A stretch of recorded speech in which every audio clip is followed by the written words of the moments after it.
Good morning, everyone. Welcome to the Spring 2026 Student Innovation Project Showcase at the University of Advancing Technology. Thank you for being here with us. For everyone via Zoom joining us virtually, hopefully you enjoy the show. I'm Professor Valenzuela, and I, along with Professor Sharon Bowman, are excited to introduce 21 students who will be presenting their innovative minimal viable prototypes. For those of you again joining us via Zoom, welcome, and I hope you enjoy the show. Before I get started, I'd like to give you a little bit of a background for those of you unfamiliar with the Student Innovation Project, what we refer to as SIP at UAT. Students that embark on the SIP journey are required to identify a problem, a gap in the marketplace, an unfulfilled niche, an ineffective tool, an insufficient process, or a broken system in order to ideate a solution that is better, faster, less expensive, or completely disrupts a segment of an industry. Now, this process isn't easy, but the students don't do it alone. They get the guidance from our subject matter experts, our SMEs, who are full-time professors within their respective degree programs. The students that embark on the SIP journey are required to pitch their ideas to their SMEs in order for the idea to be approved. Once approved, the idea is research documented and execution of an MVP begins and finalizes, and that's what you'll see today. But before we get started, I'd like to express my gratitude to everyone who's made this event possible, to our executive leadership, our provost, Dr. Bowman, to Chancellor Cimarosa, to our UAT president, also to our SIP committee, events committee, marketing team, our Gen Ed faculty, our IT department, and our cafe for providing refreshments and hors d'oeuvres that we'll enjoy during the lunch break. Also, a big thank you to Professor Derek Clark, who's helping to administer the virtual component of SIP today. So thanks again, Derek, for your help. And also a big thank you to all of our students who are presenting both in person and virtually.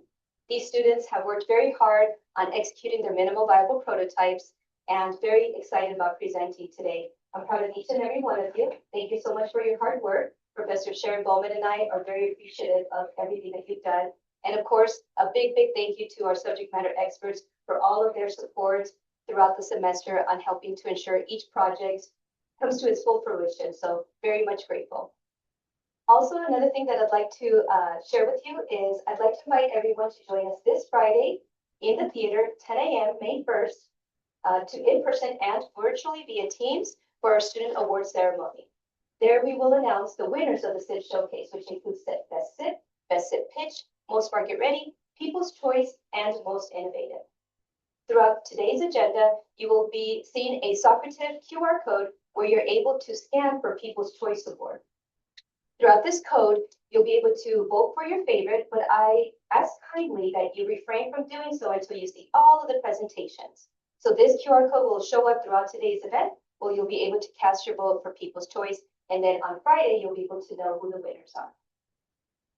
Another thing is I'd like to remind everyone to please ensure that your cell phones are on silent and that you refrain from walking out of the theater when a student is on stage presenting. As you can imagine, public speaking may not be their favorite, and so we want to make sure that we create a very comfortable environment. Another thing is we do have a lunch break at noon. We also have an afternoon break, and we also have the opportunity for the SIP committee to join after the SIP showcase to decide the winners that will be announced this Friday at our award ceremony. So without further ado, I'd like to present the first cohort of students that will be representing our digital marketing, business technology, advertising, art, and digital video programs. We're starting off the show with Ashley Kennedy, our business technology major with Garden Share.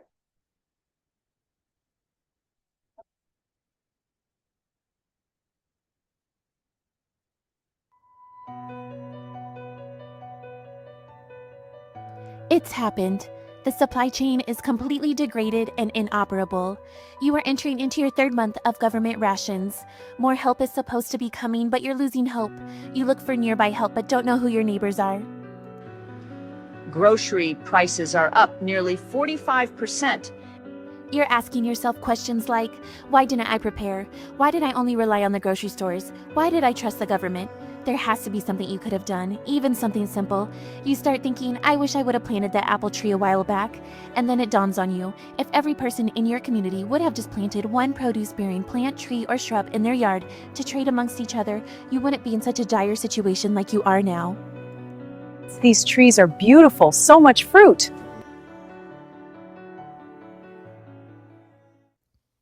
That looming scenario is the reason I created Garden Share, a platform designed to reunite neighborhoods through the simple act of growing and sharing food.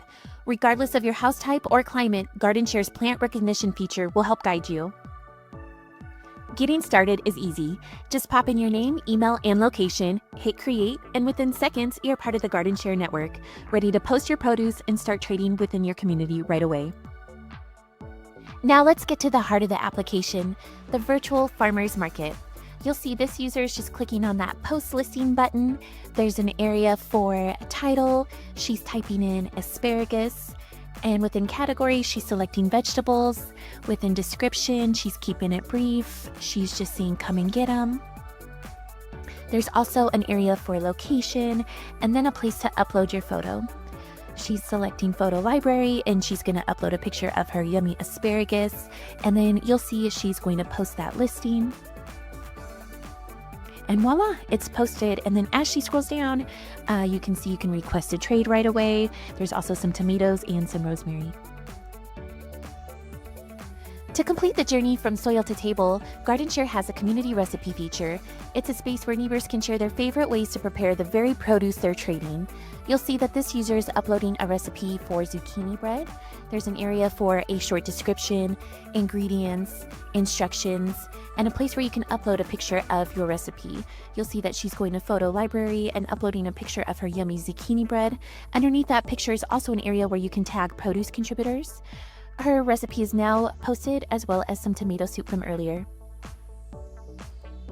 Garden Share also has a built-in dedicated discussion space. Whether you're looking for tips on pest control or need a hand with a heavy harvest, the community area makes it easy to seek advice and offer assistance within your neighborhood. You'll see that this user, she is putting in rosemary harvesting help as a title. For categories, she selected herbs. Within details, she is asking for assistance with harvesting them and offering free bundles for their help. And then she's going to click post to community. And as she scrolls up, you can see it is right there. Not a gardening expert? No problem. Garden Share features built-in AI plant recognition. You'll see that this user went to identify plant, and now she's going to take a photo. She's positioning her camera and taking a photo of some shrubbery outside of her house. She's going to put in her location to get the best analysis possible. She clicked identify plant. It's now analyzing it. It does take a few moments for it to completely pop up. And there we have it. It is rosemary, and you have growing tips as well as harvesting tips. It has seasonal care. It also has common problems. And then my favorite feature is the regional growing advice. I know that there is plenty of AI plant recognition already available. For example, there is Farmer AI Chat Assistant that enables farmers across the globe to communicate. There is also Agriculture AI that helps farmers and gardeners diagnose plant diseases and monitor crops. But there isn't a platform that brings together food growth, food trade, community connections, and AI like Garden Share does. Gardening is experiencing a cultural resurgence, with Hulu premiering Pamela Anderson's series, Pamela's Garden of Eden, and Netflix debuting This Is a Gardening Show with Zach Galifianakis. Garden Share is built for everyday people who are inspired to garden. Core target audiences include new moms and stay-at-home moms seeking fresh food and community connections, retirees who want to share tools and knowledge with neighbors, young families eager to teach kids where food comes from, or anyone who is worried about grocery prices. While culture is embracing the garden, the market is practically demanding it. USA Today's grocery price tracker shows the cost of groceries from October 31st to present. I selected Phoenix as a city, selected lettuce as the item, and the receipt shows me the price went from $116 to $198, nearly a 70% increase in just 6 short months. Garden Share is designed as a nonprofit entity, meaning our primary metric of success is community impact rather than capital gain. To sustain operations, we will utilize a strategic sponsorship model. Lowe's and Home Depot. As leading home improvement retailers with extensive gardening and hydroponics product lines, both companies are natural partners. Garden's innovative indoor vertical gardening systems are uniquely aligned with the app's focus on resilient, year-round growing. Replit played a foundational role in the app's development, serving as the primary coding platform used to bring this vision to life. A sponsorship from Replit would highlight the power of accessible, cloud-based developmental tools and showcase how real-world applications can be built quickly and affordably. I've developed the app to a functional prototype, but have reached my level of technical expertise. My goal is to hand Garden Share over to an established organization that can take it to the next level, polishing the platform and launching it to the community. And with that, ladies and gentlemen, let's stop being reliant and become resilient with Garden Share. Join the movement today.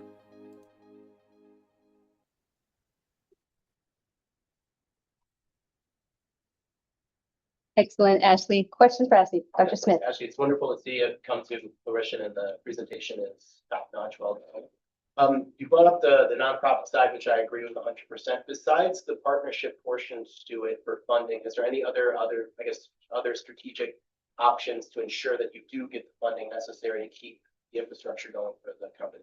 That's a tough question, and I'm not fully prepared to answer that. My apologies, but let me circle back around with you. Dr. Smith, I'll send you a message directly, and I'll be more prepared for that answer tomorrow with the panel CEOs. No worries. I'm just curious if you give us some thought to it, because nonprofits are always seeking funding, and like you can't always just guarantee that these larger players are going to constantly fund funding. Yeah, I think I might be a little delusional in that aspect. I'm expecting just everybody to want to jump on and see this come into fruition. So I'm going to ride that delusional train a little bit longer, but I will definitely circle back around with you and get you a solid answer. Well, secondary question that I have for you is like, it's a fantastic idea, and the only struggle that nonprofits sometimes do have is like the marketing outreach. So I guess as far as the marketing or the branding side of it to get as the audience as big as possible, where do you see yourself kind of launching and showcasing this the most? I mean, everywhere. Just me sending this out to my close-knit friends and family across the United States, they're ready to use this. Like, I built it on Replit, so it's not meant to obviously be launched to the community right now, but everybody wants to use it. I think I would market it even by word of mouth. I think would even get out, spread like fire. Like I said, people already want to use it. And marketing, I think, would just be, let me take a step back. I think that with Garden Share, what it's doing for us is giving us a little bit of control back, meaning with this economy and this political climate, it's going to give us a little bit of security. If a catastrophe happens, I know that I have, my one plant that I can trade and barter with amongst my community, and I'll get to know them. And I think that in itself is marketing in itself. I think people will get excited. They're going to feel, like I said, getting a little bit of that control back and feel a little bit independent. Like I said, less reliant on the grocery stores and the government. So I think that this just has marketing capabilities beyond even my scope, obviously. And I think that it could even be a change in our cultures in America. Just getting to know your neighbors again and trading that food. I'll slow down after this, but I mean, I was born in 1984. I'm 41 years old. And I remember when my mom needed a cup of sugar, she'd be like, go to my barber's house and just ask for a cup of sugar. And I was thinking about that this morning, and we don't have that anymore. And if I did that now, I think I might end up on like the next door app, somebody making fun of me or like getting the cops called, like who's like asking for sugar. But I think that getting back to those basic skills of growing your own food and getting to know your neighbors again kind of sells itself. We need that now, especially with the economy and the political climate. I mean, it's just a roller coaster, and this gives us, that stability. No, very good. And then just a minor suggestion too is like this app is this product is wonderful, like street team style, like you talked about, for word of mouth, like going to farmers markets or even the local kind of like farmer market groceries and showcasing that, because that's a great way of advertising as well. Thank you. You're on the right track. Thank you. Dr. Bugatti? Ashley, congratulations. I think right out the gate, you started the showcase absolutely on the right foot, and you set the bar high for all the projects to follow. I have wonderful news for you. Despite the premise being a crisis, I have a catastrophe in my backyard right now. Or project is perfect for. You see Professor Perrine over there? I have lemons the size of his head. Falling from the tree that we pay somebody to get rid of. That's amazing. That's awesome. And I think the market's ready for something absolutely like this. I love the concept, the idea, the presentation was wonderful. Kudos to you. Thank you so much. Thank you. We do have a question online by Dr. Prater. Hi, it was a excellent presentation. Loved it. And greetings from St. Louis too. One thing it did give me too, the AI was fantastic, but it also gave me hope because I believe your AI had tomatoes growing from underground.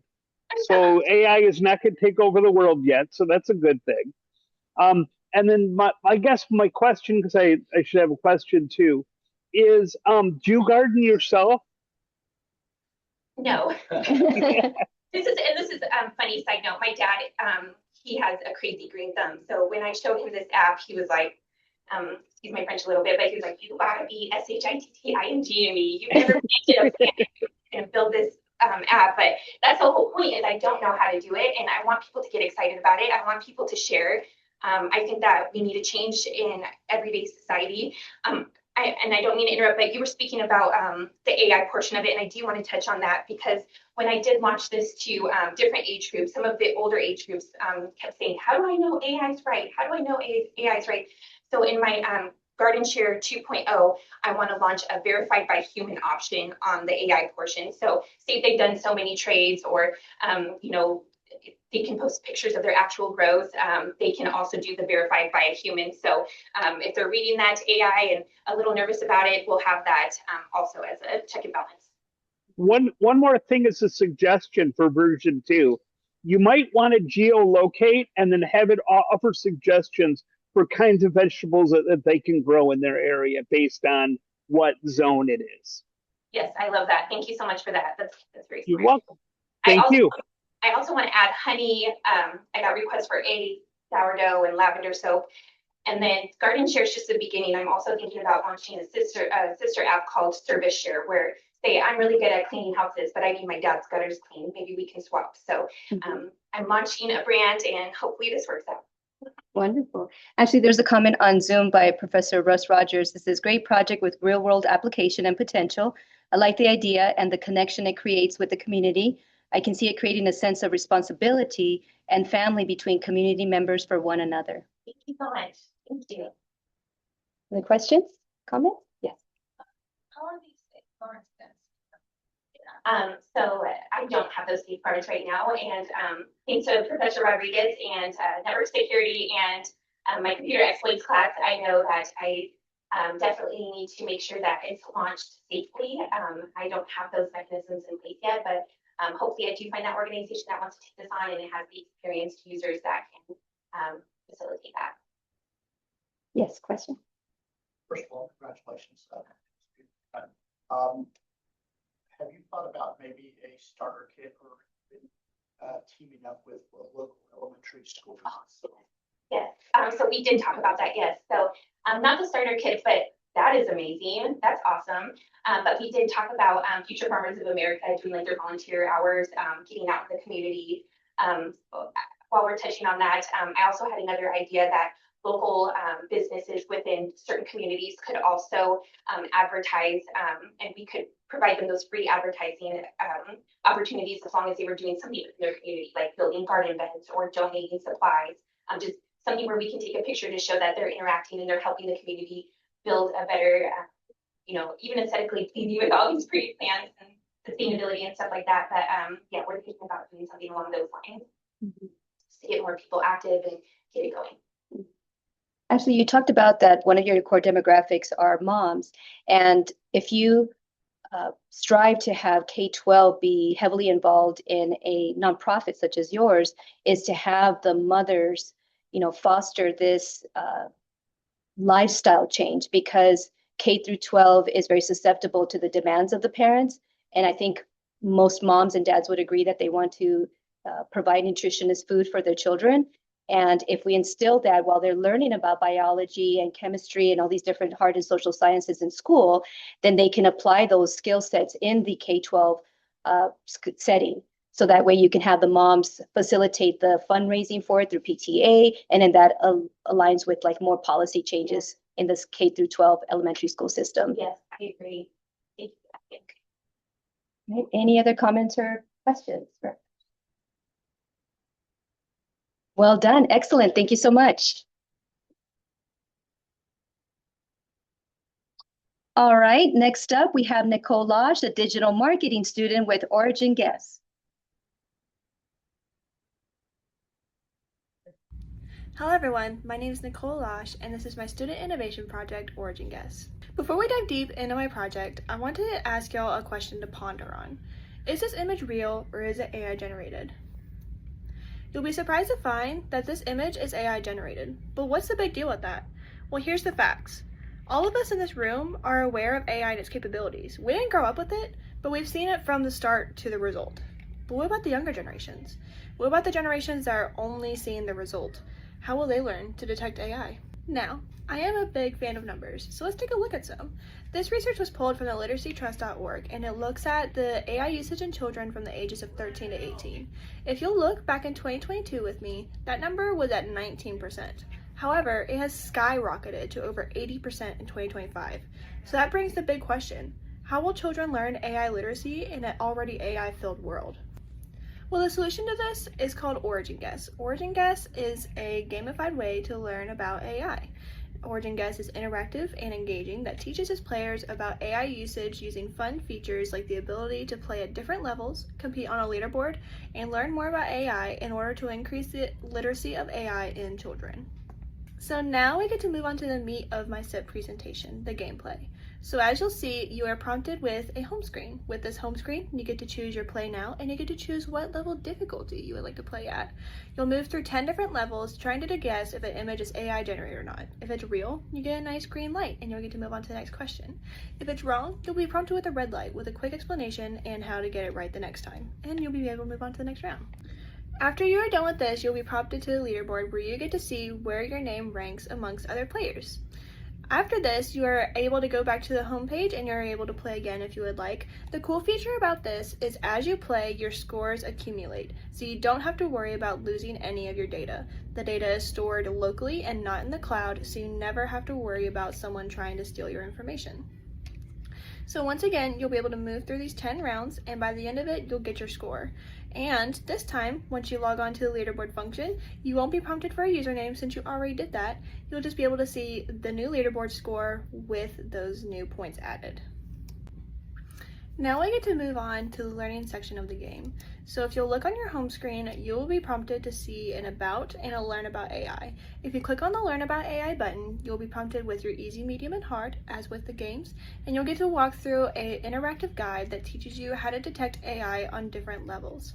The first level is nice and easy, the medium keeps it going, and the hard makes sure you have the full in-depth view of how to detect AI-generated images. And now for the About page, this is more for the parents. This is to help them give the peace of mind that their children are learning about AI in a safe and interactive environment.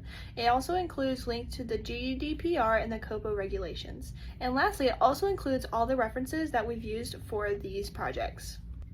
The thing that I love most about Origin Guess is all the AI generated images that you see without the game are not generated by us. They are pulled from FreePic, so they're already done and helps keep our planet clean.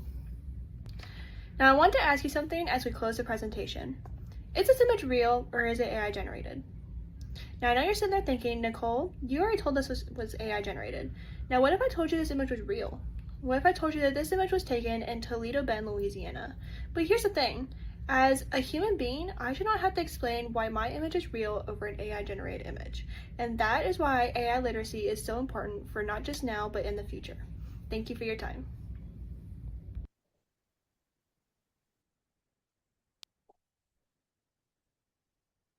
Hello, Nicole, are you joining us via Zoom? Hello, can you hear me? Yes, how are you? I'm good, how are all of you? Wonderful, thank you. Well done on your project. You ready for some questions? Yes, I am. Okay. Dr. Smith? Cool, wonderful idea, and I like the gameplay version of AI literacy portion to it. My question with any app or any game like application is like, how is the monetization going to work so you can keep the app going and you can sustain it long term or make iterations to it? So my answer to that is so Origin Guest, this version of it is what we'd consider like the freemium version. And like the Origin Guest 2.0, I would expand on that and create the premium, which would include like no ads versus the free, which would have ads. And then also it would have like an extreme version. So you get that extra in-depth view on how to detect AI. Very good. I guess one other question too is like, what's the incentive to keep people playing it long term?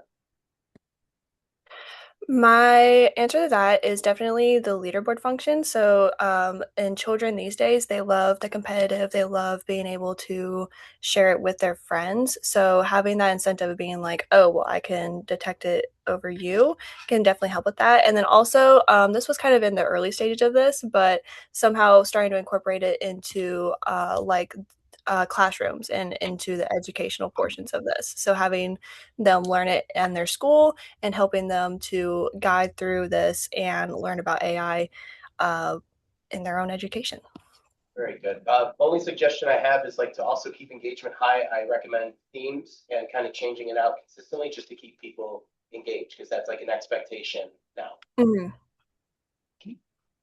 Nicole, I have a question and a comment. So my question is, because there are combinations of human-generated imagery alongside AI, your app distinguishes between a human-generated image and AI. How do you tackle those images that are co-created with both?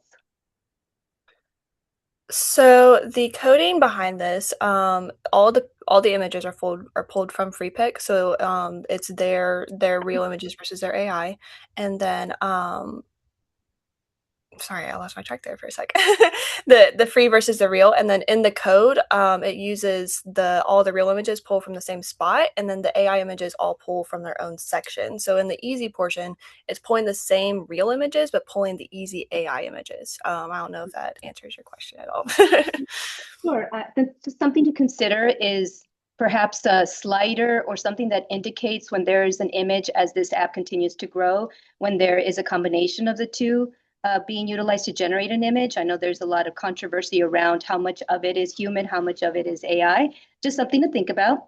Mm. And my comment is, as you are looking into expanding this application, something you may want to consider is how you introduce this to the educational system. You mentioned that encouraging kids to interact with the app could potentially be introduced through like a Friday specials rather than in the curriculum, simply because to Dr. Mark Smith's point, there may not be enough incentive to continue working with the app within the school system, but at least an introduction to it is something that schools and teachers and parents would potentially embrace, just because it's very difficult to instill a specific app in the curriculum in K-12. Just as something to consider as you move forward on expansion. Yeah, of course. Okay. Any other questions for Nicole? All right. Thank you very much, Nicole, for joining us. I appreciate you. All right. Thank y'all. Okay, next up, we have our digital marketing major, Anthony Mercer, with his project AI Buddy.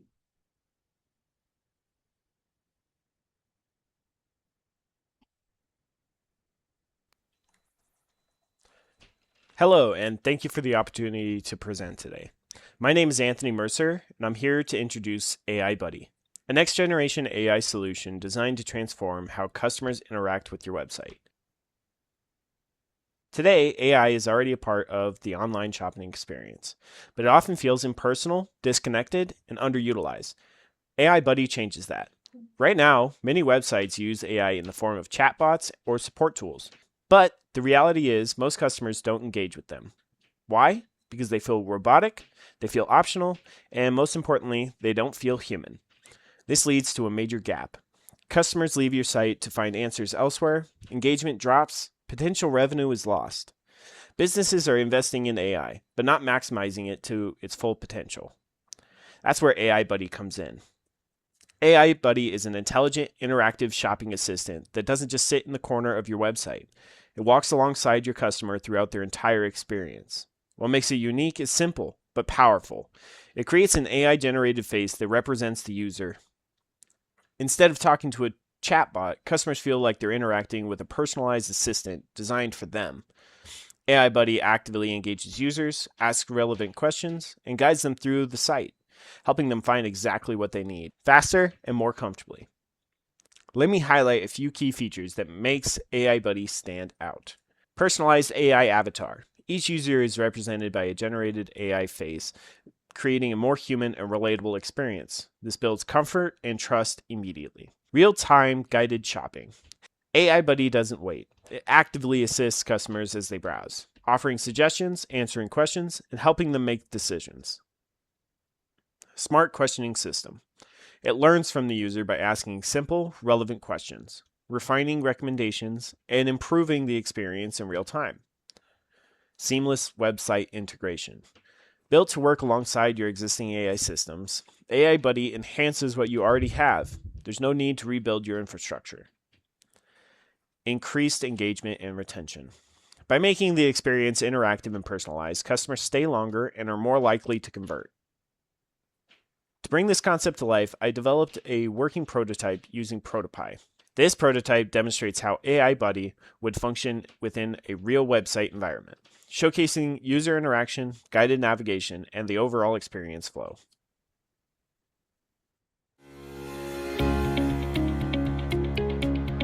Hello, my name is AI Buddy. I am here to help with your shopping experience. Please activate voice command to speak with me, or you can text in our chat box. Let's get shopping. Welcome to your profile. I can help you edit or change information, or help you search your previous orders.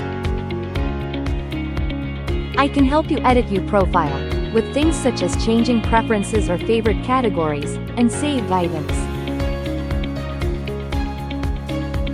I can use your current location to set a favorite store near you. Would you like me to find the nearest store?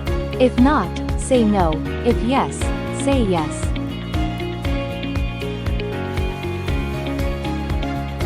I can help you find what you are looking for. Select a category and let's browse together. Let's start shopping together. Do you want to start in the clearance section? Or would you like to browse with me some of your favorites? Great shirt. Would you like to add this item to your cart? If yes, just say yes and a quantity. If no, just say no. I noticed you are still on the product and haven't given an answer. I can look for coupons or other deals that could help your decision.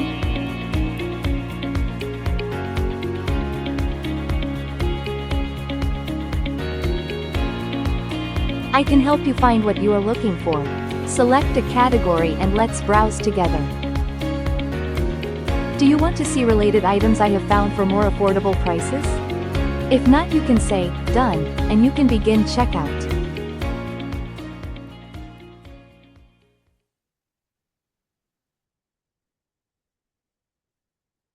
I found an AI tool that makes everything I need easy and fast. It helped me shop and find what I need quick.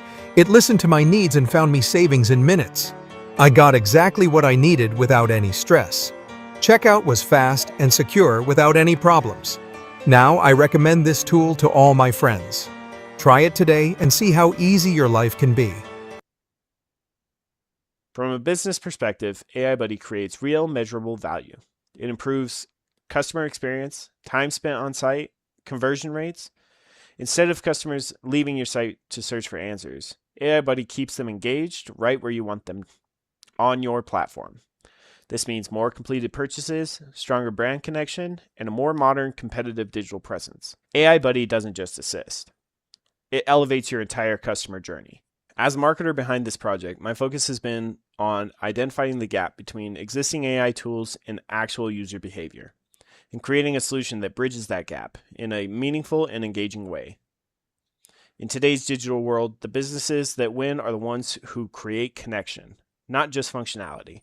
AI Buddy brings personality, guidance, and trust into the online experience, turning passive browsing into active engagement. Thank you for your time, and I welcome any questions.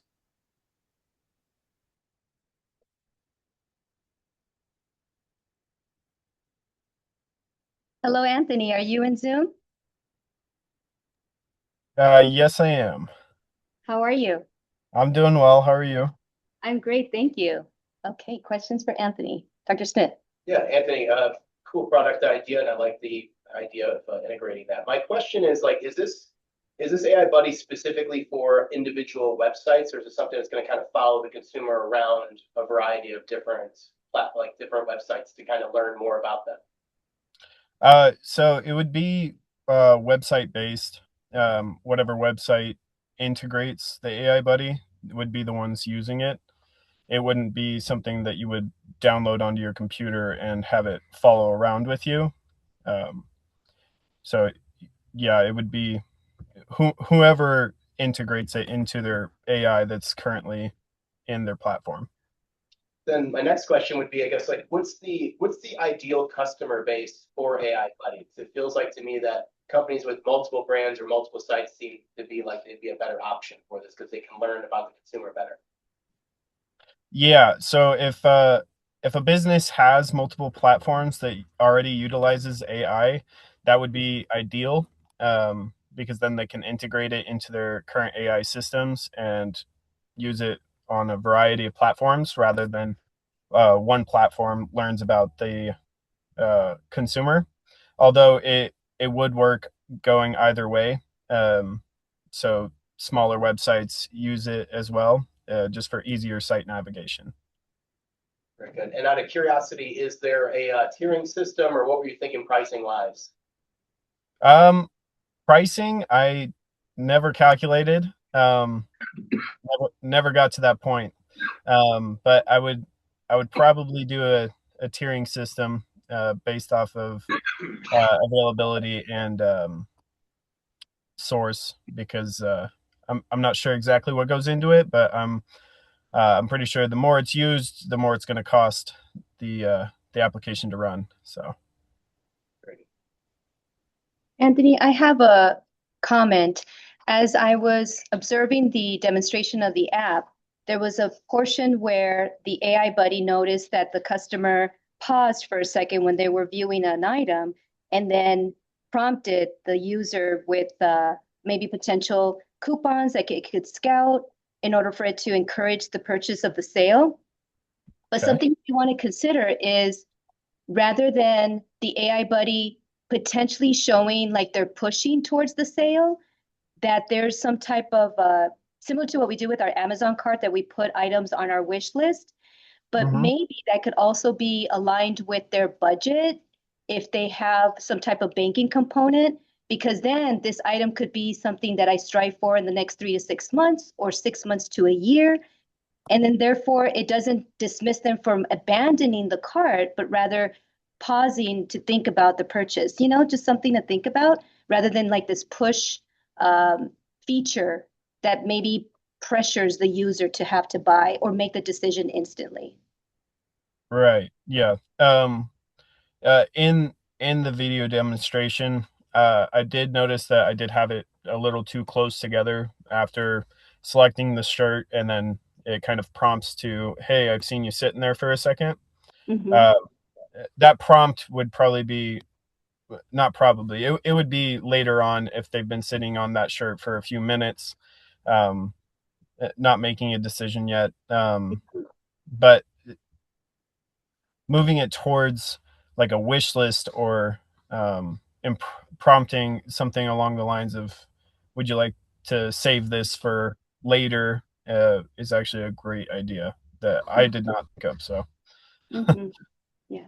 And you could still have maybe those like more point of sale items where they're timed, like there's a little clock that says this item mhm. is on sale for a limited time, and it would prompt those items to be sold immediately, but other maybe higher ticket items that people may have to maybe sleep on, rather than being pressured, it could be something more welcoming where the AI itself is helping me to purchase an item based on my finances. So I think it would be a really nice feature to continue because it is an AI buddy and a friend may encourage or may also remind you of your finances before making the purchase decision. Right, yeah, no, that makes a lot of sense. And yeah, it's supposed to be like you're shopping with a friend, but that AI is your friend. Yeah. We do have those friends that make us spend a lot of money though, so. Yeah. Okay, we do see that there's a question via Zoom by Justice. How's it going? So one of my questions I have is being in a wheelchair such as myself with low ambulatory movement, we focus a lot on using speech to dictate what we do on the computer, on electronics in general. Have you considered possibly adding the ability to use a microphone to work with the AI Buddy software? Yeah, actually in the video, it does say that you can use speech prompts to Okay. activate it and utilize the system as well. Okay. I must mess up part. That's my bad, but I No, just it's wanted to clarify. yeah, no, it's all right. Alrighty. Thank you. Thank you very much, Justice. Question from Stace. Hi, Anthony. Great job. Hi. I had 2 points for you. So as a frequent shopper on apps and stores, with subscription-based models, like recurring subscribing to things, Yeah. it's really challenging to manage a subscription. So like having the AI prompt, being able to say like, hey, I need to update my order, and having the AI buddy help you with that when you're looking for people to take on this service integrated into their for the business side. But then also looking at retailer conglomerate like Shopify, who has the Shop app, and they have like hundreds and thousands of stores through there. That way it offloads it from the business and it becomes like a fee based through what they're already paying to the merchant provider to run their transaction. So you could do it like Shop, Amazon, or larger companies that just do way larger scale retail and subscriptions. Just a suggestion. Okay. Yeah. With the both of your question and the first question, it kind of it kind of like sparks ideas about turning it into an app that actually follows you throughout your computer shopping experience rather than just having it integrated into websites. So that's something actually strongly to consider. Thank you for that, honestly. Great job. One more question? Yes. How will you incentivize websites to integrate this AI buddy if they already have an AI system? So the whole premise behind it is that it's not changing their AI that's already in place. It's just improving it. So it's going to improve the user interaction. So bring more people to their site and keep them there. So the people who do turn over and use it, they're going to see more turnout with customers staying on their website rather than going to other websites because of, say, not only AI being hard to utilize on their site, but just their site to be hard to navigate through. AI Buddy kind of supplements that and makes it easier for them to track the website and then want to stay there because it's their buddy. They stay there and they want to have that shopping experience that they're looking for. Okay. Looks like we have one more question via Zoom.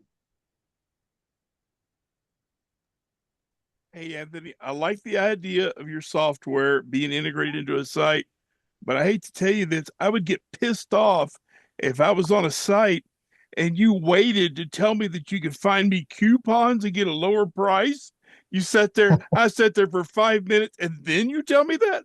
Why don't you open with that? When you go to that item, you should automatically say, here's a coupon that's for that item. Because if you waited, I'm going to tell your AI buddy to take a hike. Why did he wait so long to tell me I could save money when he already knows I can save money? He's just trying to make more money for the company, not save me money. Oh, well, as many companies do, they don't always tell you coupons are available. Like a lot of people don't utilize the McDonald's app to save money, but they still go to McDonald's. So that would probably be more company based if they want the AI to prompt, hey, you can save on these items when someone gets onto the website, or if they want to kind of utilize it to their methods, then they'd be waiting that 5 minutes and you'd be telling them to take a hike. But I guess it's really based off of what AI system they have in place and how they want it to work. Yes, definitely a lot to consider with your app, but it sounds like a lot of potential. So thank you very much, Anthony, for your time. I really appreciate you. Thank you, guys. Okay, next up we have Mags Valdez, advertising art major with Ant AI. As you scroll online for references or images to use, you stumble across many different things. From photos taken with the camera to hand-drawn posts, there's a lot to choose from. However, it takes one mistake of not noticing something is AI generated to make things go south. Companies have been sued for AI generated images all because it includes something that isn't royalty free. People online have been noticing these AI generated images and videos too, scrolling by countless amounts of these posts by the hour. It's tiring to some and they just want to get rid of it. What can be done? Is there anything that can be done to take away this dreary, soulless feel of posts, to prevent lawsuits from happening to your own company? Well, with this app, there certainly is. With Ant AI, you can filter out AI images and posts from your timeline, and you can scan images for AI before adding them anywhere in your company. Just with the click of a button, you can rid of your timeline of these posts, and you can say goodbye to the chances of a lawsuit from happening. You may be asking, how does it work? I'll walk you through it. When you go onto our website, you are given many options. As of now, filtering text is a work in progress that we want to bring into our future. However, you can download our app as well. If you want to try this tool out first, you'll want to hit the Scan Image button. Now, you are muted with this screen. What you'll want to do is drag an image to the box like so, then hit Scan. It'll scan the image for you, looking for what may be AI generated.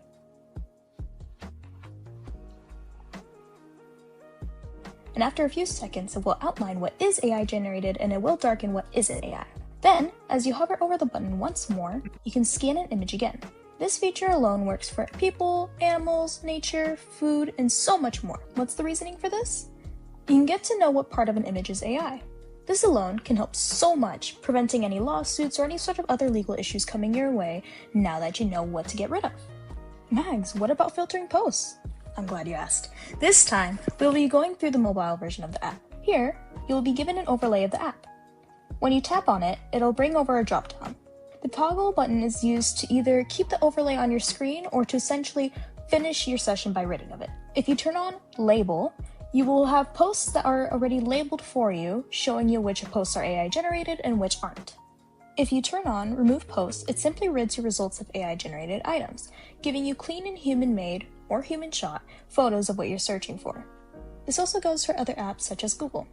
You can also use this app's feature on any other app you desire. This way, you can absolutely rid your timeline of any AI generated items you don't want to see, or of any untruthful advertising as well. All of this depicts how our app would work via motion graphics, so this isn't a fully fleshed out app. Yet. If you are interested in bringing this app as a real thing for folks to download, absolutely reach out to me via any of these socials. As an artist, I have seen so many more artists be discouraged by AI-generated items alone. It may not seem as deep to a lot of people, but anytime a company uses AI-generated videos or images, that's money and a job being ripped away from an artist. With this app, we can prevent lawsuits and further reduce that AI fatigue. If you have any questions, feel free to ask me. Thank you so much for your time.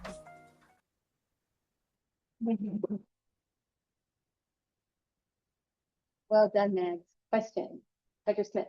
Great service ideas geared towards businesses specifically. My question, I guess, is what would the tiering system or cost, or what will be the, I guess, I don't want to say the intrusiveness, but how much, I guess, ability do you need to ensure that everything is up and up for an organization like that? Right, so I haven't really thought about it entirely yet. But definitely it's just like something they can integrate into their own website if they want to as well. But as well, I have it as an overlay that I can, like, as a kid, it's funny. As a kid, I always loved screen recording, and a lot of the time they have like a little overlay that you can use, and I'm planning on doing that as well. So like you have that little toggle overlay that you can, scan or, filter apps as well. And then, like I said, you can integrate it into your own website as well. If you wanted to use this on the website as an app, you can download it yourself actually, and then that way you can filter through any like websites too. And alongside with the AI detection thing, you just grab like an image. Like let's say you had someone like possibly an intern or anything, make an image or have an image for your website, and to just be double sure, you would want to drop that image into the box to like scan it and everything. That way you can like see like if you can use it in your website or if it's like any part of AI, like if any part of it is AI. And you know, it can essentially also, I also plan on having it show like if any of it is copyright or anything. That way you can like safely integrate it into your website and you know not have any of those legal issues rise. So are you gonna have a free version that anyone can use and then more of a premium for Correct. specific? Yeah, I haven't thought of any like you know subscriptions or anything, but I know I've delved into it a little bit as like a thought. I do want it essentially used for everyone, but definitely I do want to try and get some tier-based stuff like subscriptions and whatnot. Possibly like there could be a free tier for like you know everyone, they can use it in general, or they can use it a specific amount of times, and then they would have to you know pay for a like I guess subscription. Or if you want to use it for your company, you would essentially have to buy that subscription for it, and then you could use it for your company as well. And where would you be, I guess, looking or repositorying the copyrighted material to pull from to ensure the organizations are not infringing? I haven't thought about that as well. I probably have to get back to you on that, but definitely yeah. Just a comment, and then I'm done. Is like if you are looking to do like the more legal side of it, I do recommend also reaching out to legal offices that handle IP as well to offer it as a additional tool for them. Right. Because they're also sifting into this area of unknown, and that's their forte. Right. So it's just a good way of partnering. Question?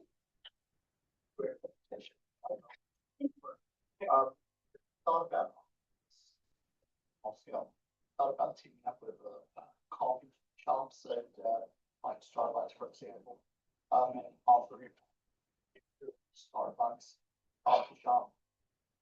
Like because so many people that I know do meetings or work or whatnot in those environments, and if it's an incentive for people to go and continue to go to certain coffee shops or whatnot, if they know that they can use that tool, that app, however you present it for free, so you can team up with Starbucks, get a low income. yeah, definitely, yeah. It would go across like any company that is interested in as well. So I would like if I had to choose between two coffee shops, I would go to Starbucks. right. Or Yeah, that's an interesting concept because rather than giving something tangible for free, you're offering a service because many people do work out of the second home that Starbucks establishes themselves as, utilizing their free Wi-Fi. So that might be a nice addition that would differentiate between another coffee shop. But I would argue that maybe you would pose this to small locally owned business coffee shops rather than like a Starbucks. So that way we can encourage more sustainable practices rather than large franchises, just saying. Okay. I did have one question for you. How does the app handle invisible watermarks in the images? Because many images are now being watermarked, but they are undetectable by the human eye. So unless it goes through some type of scan, this could be something that potentially anti-AI could assist with those images that appear to be royalty free, but they're actually under IP. Not that, but definitely the thing is like I know I can differentiate from like AI. What is it in? I don't know how to say it, but like I guess I lost the word, but I can differentiate it from like generated AI to more of on your timeline and whatnot, and I could like essentially use that instance of AI to help detect that. More algorithm based. Okay. Definitely, I can try and like off my mind. If I were to do it, then it would be more algorithm.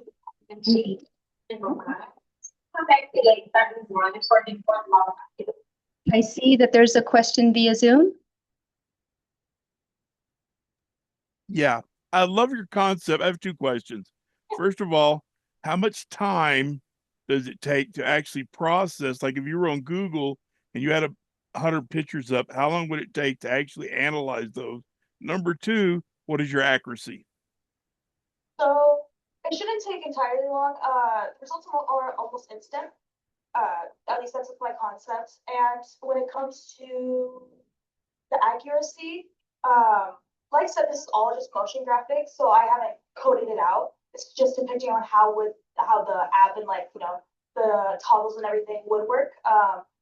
But I would try and keep it as accurate as can be because I can do what I plan on doing is both human based and also like AI algorithm based, like they can be able to detect. So it's like both ways. That way it's more secure and like there's more accuracy that way.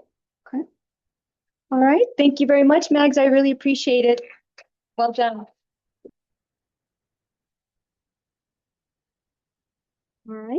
Next up, we have our digital video major, Noah Walker with Previs Street. Have you ever wondered how Hollywood movies get made? With so many people involved, you'd think filming would be a mess. But that's not the case. All thanks to a process called storyboarding, planning your shots and camera angles, all before you ever pick up a camera. The problem with storyboarding, though, is that if you're a bad artist like me, it can often end up looking like this. I'm Noah Walker, and allow me to introduce you to Previs Street, the storyboarding tool that lets you plan shots using real-world locations. Getting started with Previs Street is simple. Read the step-by-step instructions, and when you're ready, scroll down to start pre-vising.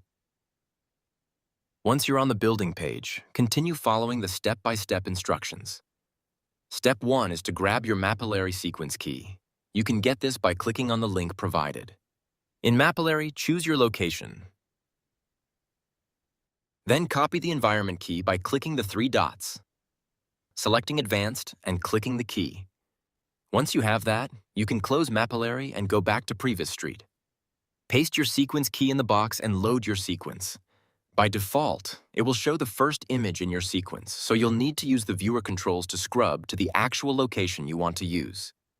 The next step is to grab a series of images from your location. To do this, look at box 2. The value is defaulted to a minimum of 20, which strikes a balance between speed and quality in the final reconstruction. However, if you want more environment to go off of, you can increase that value all the way up to 50. But keep in mind, this will significantly increase reconstruction time. Once you click Grab Images, you'll see them all get added to the project. If you made a mistake, you can remove all captures. Or, if you added more images than you'd like, you can manually remove them one at a time. After that, you're done with the setup. Now you just have to hit Create Previs and wait for the magic to happen. While Previs Street is building the 3D environment from the street view, let's talk a little about what's actually happening behind the scenes. Previs Street uses a process called Gaussian splatting. Process where the computer represents the scene using millions of colored, blurred ellipsoids. But before Gaussian splatting can ever begin, Previs Street first has to download an equirectangular panorama from Mapillary, which is a 360-degree photo mapped onto a 2D plane. What Previs Street does with that panorama is tiles it into 8 2D perspective images, which removes the distortion that panorama images have. After that, it runs something called SFM, which stands for Structure from Motion. This part is handled by software called Colmap. What Colmap does is compare all of the 2D images to find similar visual features between them. When it finds matching features, it estimates the camera pose in 3D space while also building a sparse point cloud reconstruction of the scene. A point cloud is essentially a set of data points that the Gaussian splatting software uses to estimate where the ellipsoids should go. Once that reconstruction is complete, the Gaussian splat training can finally begin. This whole process connects to my PC as a server and uses my GPU and CPU, so the workload on the user's end is close to none. The reconstruction process is now done, and it took roughly 20 minutes to complete. But as we can see, Previs Street has created a recognizable 3D environment from your provided street view. From here, you can play around in the viewer and set up your camera angles. Once you have an angle you like, add it to your storyboard and repeat for however many angles you need. When you're ready, you can print out your storyboard and draw in your subjects or write in notes. With the camera angle already established, the storyboard becomes much easier to read. Even basic drawings communicate the shot better than before. Previs Street helps your ideas take shape.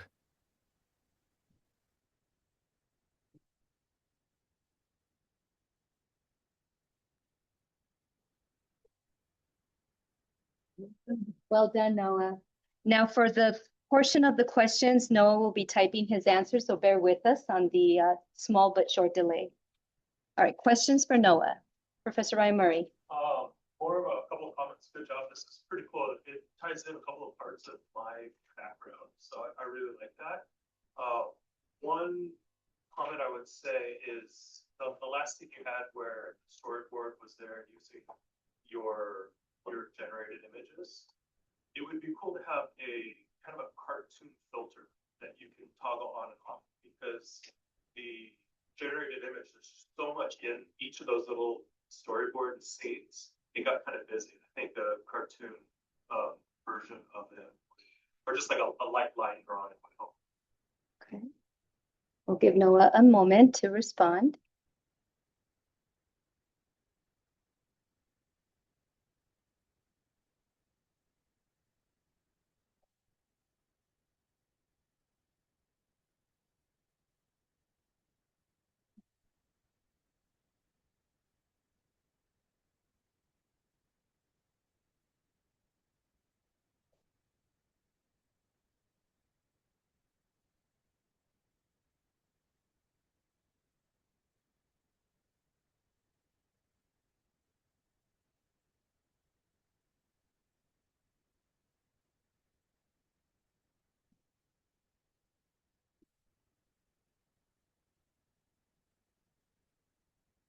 All right, Noah's response is, thank you for pointing that out, and I agree that this is something I could think about adding in the future.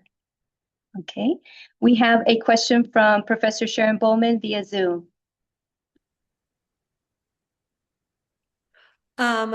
Great job, Noah. This was just amazing. Where is my camera? There I am. Hi. Great job. This is just an amazing application, and it would save especially newer, less established filmmakers so much money in location scouting. So it's got a dual purpose of the location scouting and then also the camera placement, and that is amazing. So I know as you were going through this, your biggest stumbling block was the Gaussian splat, which I couldn't help with because I had never heard of it. So can you just give us a little explanation as to how you came across that and overcame that stumbling block, which is a big question, sorry. All right, we'll give Noah a few minutes to respond.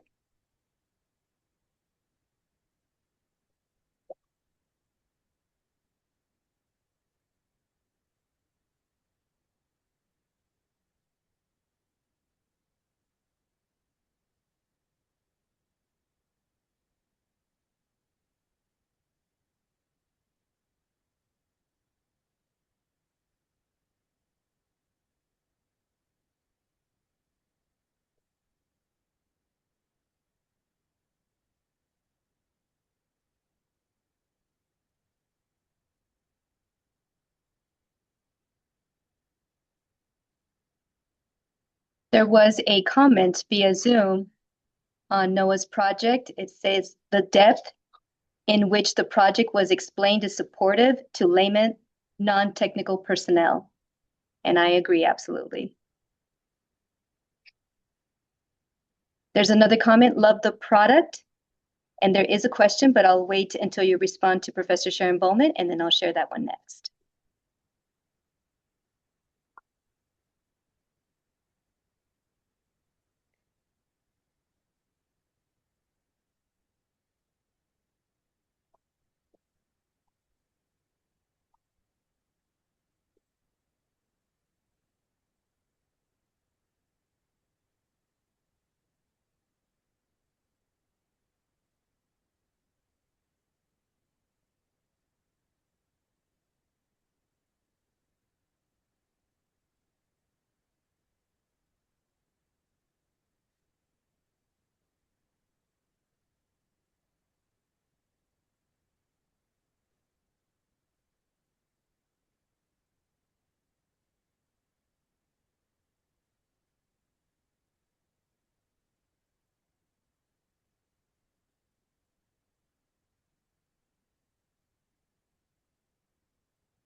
Okay, Noah's response to Professor Sharon Bowman.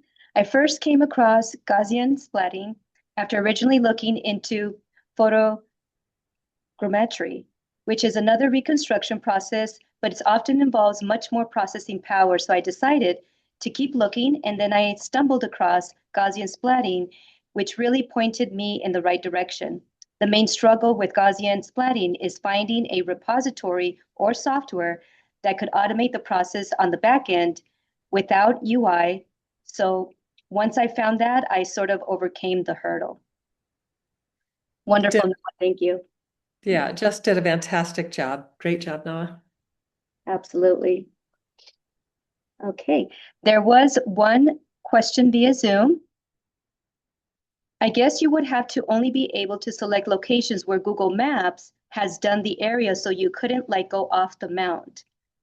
So is that something that is susceptible to the updates of Google Maps? That was actually going to be my question as well.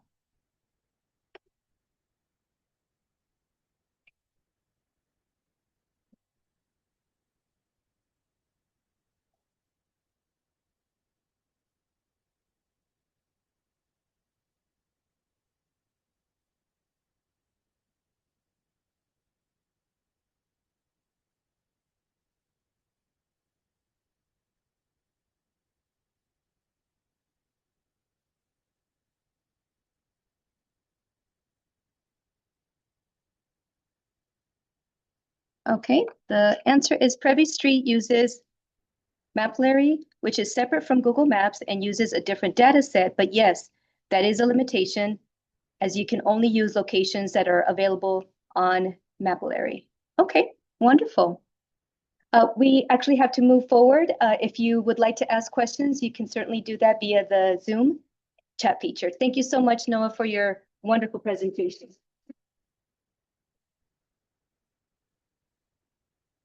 Okay, that concludes the business technology, digital marketing, advertising art, and digital video. What a wonderful way to start the SIP showcase. Next, we're moving to our computer science, artificial intelligence, data science, and human computer interaction. Next up, we have Zoraya Stoker, ACS major with Fate Finder. Have you ever asked a deep question about yourself and realized that you don't actually know the answer? Not what you were taught, not what you've particularly heard, but what you actually believe. That may be the problem. A lot of people are curious about spirituality and religion, but they don't have a clear personal way to explore it. Most tools online just give surface level answers or force people into categories that don't exactly fit them.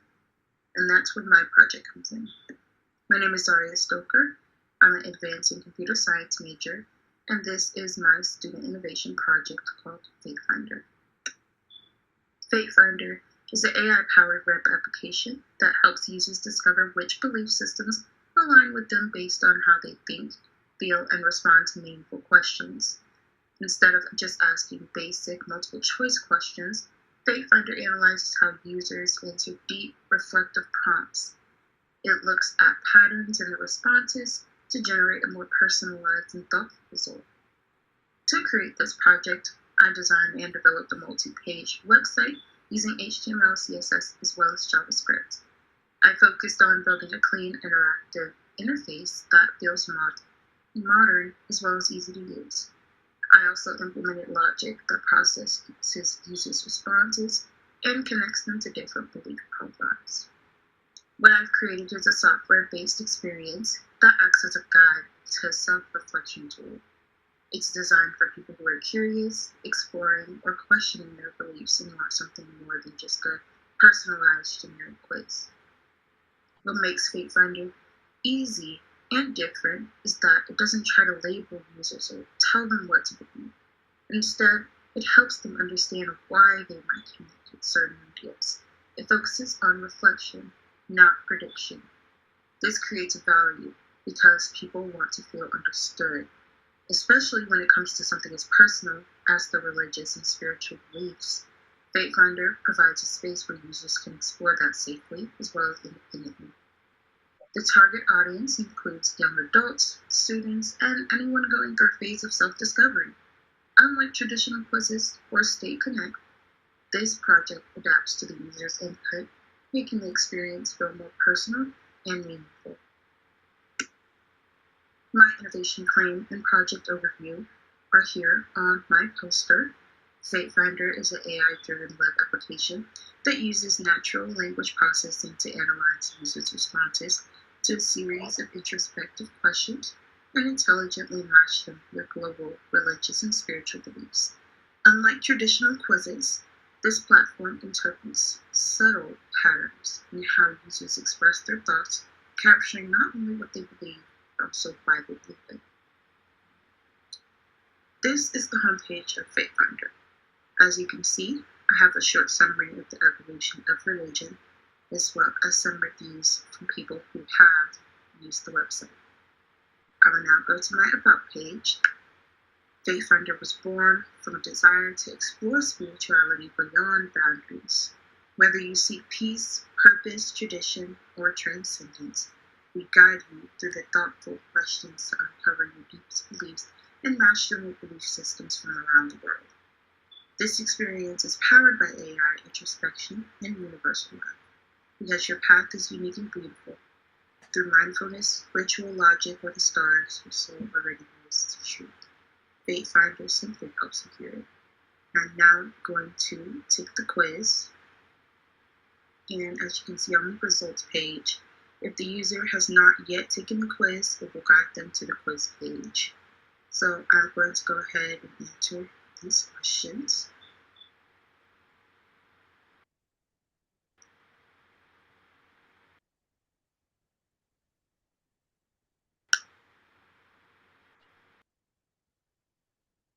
You can now choose from a short summary, a medium explanation, or in-depth analysis.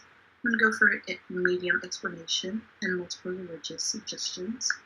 And as you can see, it generates a chart and the religions that I align with personally, and it gives me a short summary of the ones I align with most.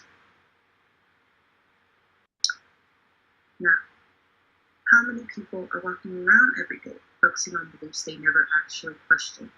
Fate Finder gives them a starting point, a way to pause, reflect, and explore something deeper, not to tell them who they are, but to help them figure it out for themselves.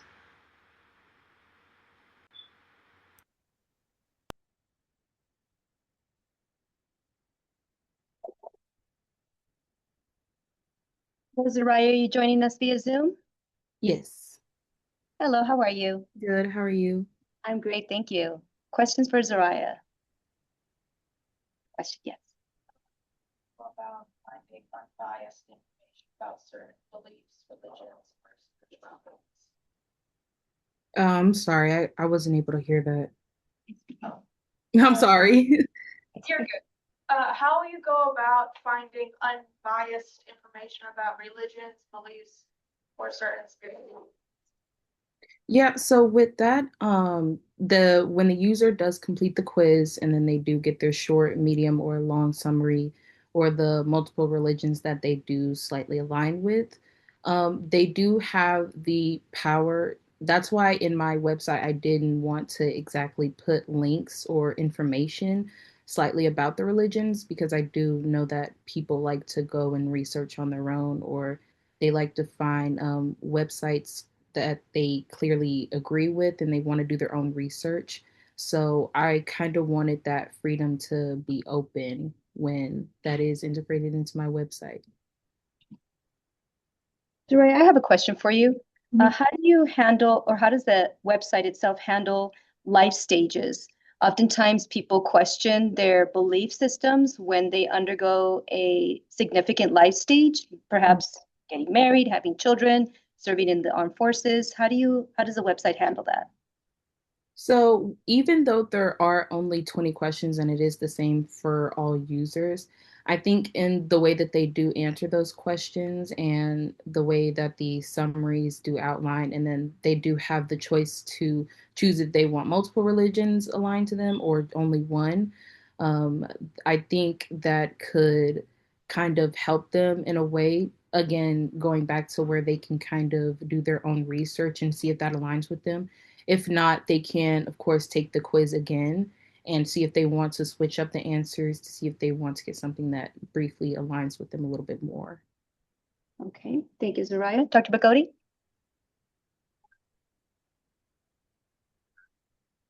Or I guess really where the questions for the quiz arise from. Were you able to hear that, Zaraya? No, I'm sorry. That's all right, Dr. B. I'm interested in the research that you did to generate questions for the quiz.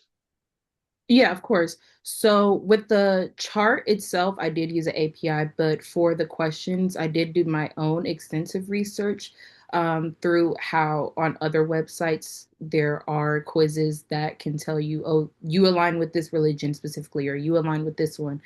And I did kind of not specifically take those questions, but doing research on all of the religions that I did put into my website, and I put in questions that specifically would align with how they would get those results. All right, off the top row, are you familiar with validity and reliability testing? Yes. Okay, excellent. How did you work that into your research? So I worked that into my website by doing extensive research on the religions that I did put into my website. I also did try to make sure that, I'm sorry, I blanked. I tried to make sure that I, I'm sorry, is it okay if I do come back to that question? Wonderful if you do. I want you to give it some thought and consideration in regards Mhm. to the Yeah. importance, really what you're driving towards, and the implications if your quizzes aren't accurate. Yeah. Thank you. Mm-hmm. All right, thank you very much for your time, Zaraya. Well done.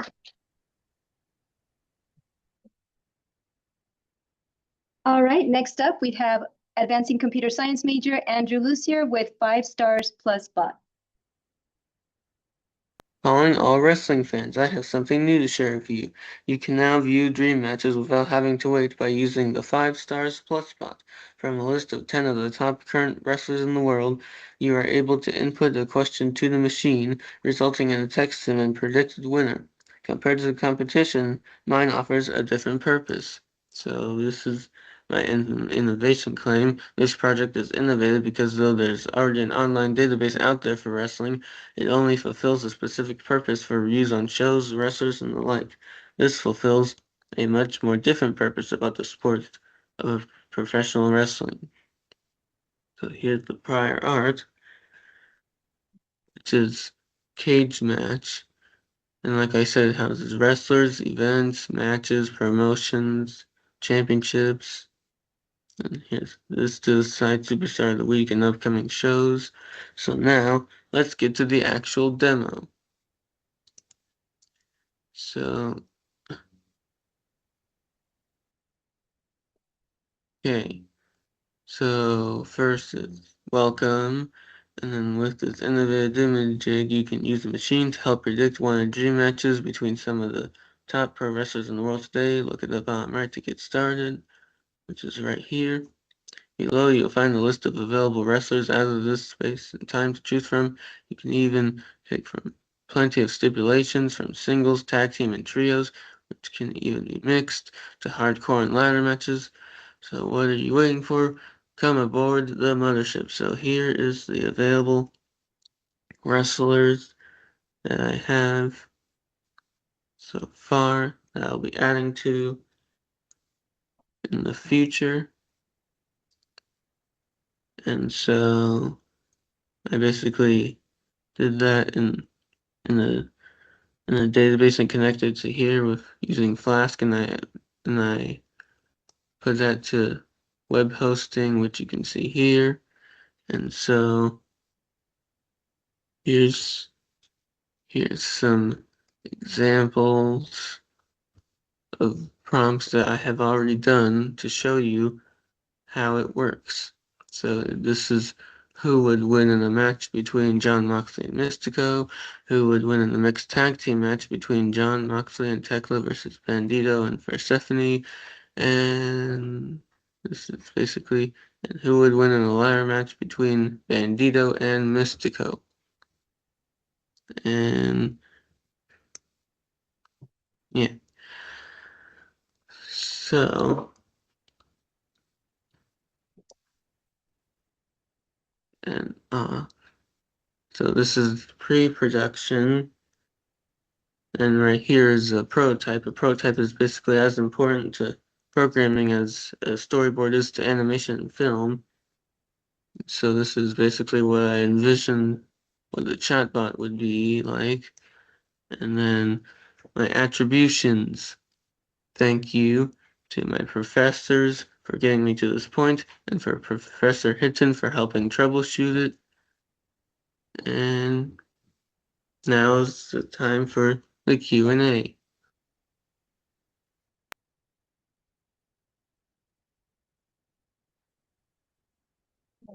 Professor what? Job on this project angle. Let me ask you, what the difference, why I would use your application instead of just a regular chat? With chat basics, it's like it uses specific data, so it would like uses like my data, so it would like not mess up as much as it would with as it could with ChatGPT. Awesome job, Andrew. I'm happy you finally found a project about something you were passionate about. I know that was definitely took some time for us to figure that out. And I think wrestling sounds like you definitely are interested.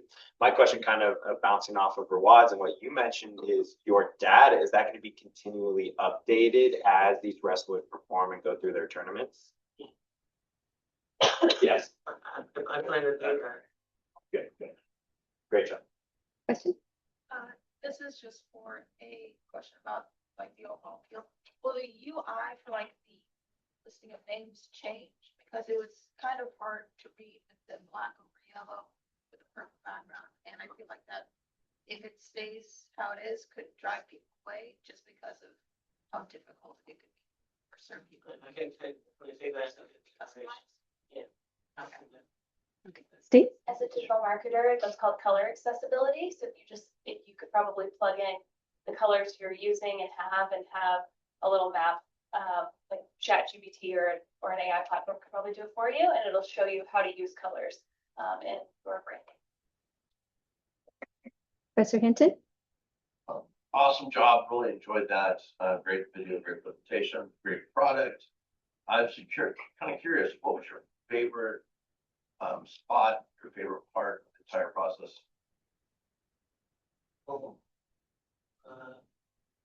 Probably like making an actual website. It was fun, but Excellent. have it all together. Nice. Yeah, great job. Professor Rodriguez? One more thing, I just want to throw in there. I think it's really fun. This is like that whole, like we're sitting at a bar and then like, I just want to have an argument with you about like, I think this guy's going to be this guy, right? And you kind of gave us a way to answer this question, kind of like a actual way. And I really do like it. It's kind of fun.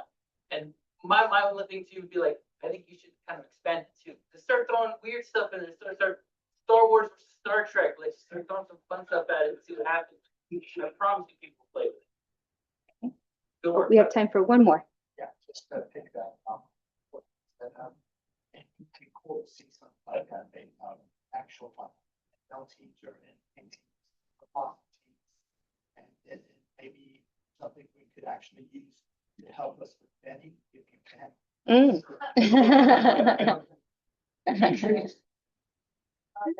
All right, lots to think about, Andrew. Thank you very much.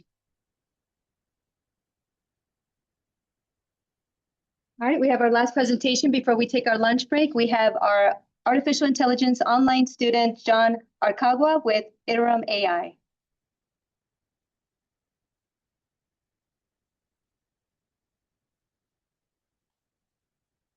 Picture in 5 years from now, you open your phone and you hear your loved one's voice say, "Hey, how's your day?" Even though they passed away years ago. Hi, my name is John Arcagua, and this is my student innovation project called Iterum AI. An AI app designed to preserve the personality, memory, and identity of a deceased loved one. Iterum AI allows individuals to create an AI avatar that reflects person's speech, memories, and mannerisms. Compared to photos or videos, this app will enable interactive conversations grounded in stored memories and personality prompts. The goal is to provide a structured and ethical way to preserve legacy and personal connections digitally. At some point, everyone loses someone or fears losing memories of them. Photos fade, conversation disappears, and over time, even the way someone spoke starts to blur. Right now, there's no real way to preserve not just memories, but personality, voice, and interaction. And that's the problem I'm trying to solve. I created Iterum AI, an AI system that lets users create and interact with a digital version of someone using their memories, personalities, and voice. Instead of just storing memories, this app turns them into something interactive, something you can talk to. Users create a profile, upload memories like photos and descriptions, and the AI learns how the person thinks, speaks, and responds. So, what makes this different is that AI doesn't just respond generically, it pulls from actual memories, like photos, experiences, and descriptions, and use that to respond in a way that feels personal. So, instead of a chatbot, it feels like a person. As a simple diagram to explain how all this works. The app is built using Flutter for cross-platform mobile development. I chose Flutter because it's ideal for all users to use it on a mobile app since the mobile has camera, has microphone, and speaker built in compared to a computer where you have to buy accessories such as a webcam, a microphone, and headphones or anything else. Next is Firebase that handles the authentication, storage, and real-time data. Then the AI model that I'm using is currently GPT-4o Mini. It processes the personality, memory retrieval, and responses. Then I also implemented voice generation using 11 Labs so that the AI can actually speak back using a cloned voice. Now I'm going to demonstrate how it works. Here I have a character profile created from stored memories and personality data of my wife. In the chat, I can talk to the AI, just like a normal conversation. Let's say, do you remember our wedding? So when I send a message, the AI doesn't just respond randomly. It pulls from stored memories, including images with descriptions, to generate a response that reflect the person. So this response is actually based on previously uploaded memory data. For example, here are stored memories, including photos and descriptions that the AI uses as context. These are my Icelandic photos with her, and like trip to Palawan. So instead of generic answers, it can recall specific moments. And now it can also respond with a voice. So now it's not just a text, it's an interaction. And this is what starts to make it feel less like a Of tool course, and more I like remember our presence. wedding day so vividly. It was on March This 8th, project 20... isn't just an AI, it's about connection. It gives people a way to preserve not just memories but relationships. Instead of losing someone over time, you can keep a way to interact, reflect, and remember. And that's why this matters. And this is only the beginning. Voice, memory, and interaction. It will only get more realistic from here. Thank you, everyone. Have a good day.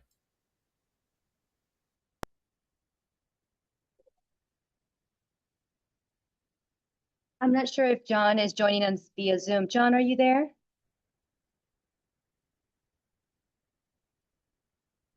Okay, any comments for John? Professor Hinton. Great job on that. I liked, especially the voice of 11 Labs. I know you're not there to answer questions, but I'm just curious of what other voices that you ran across besides the 11 Labs that you liked also. But that's outstanding work.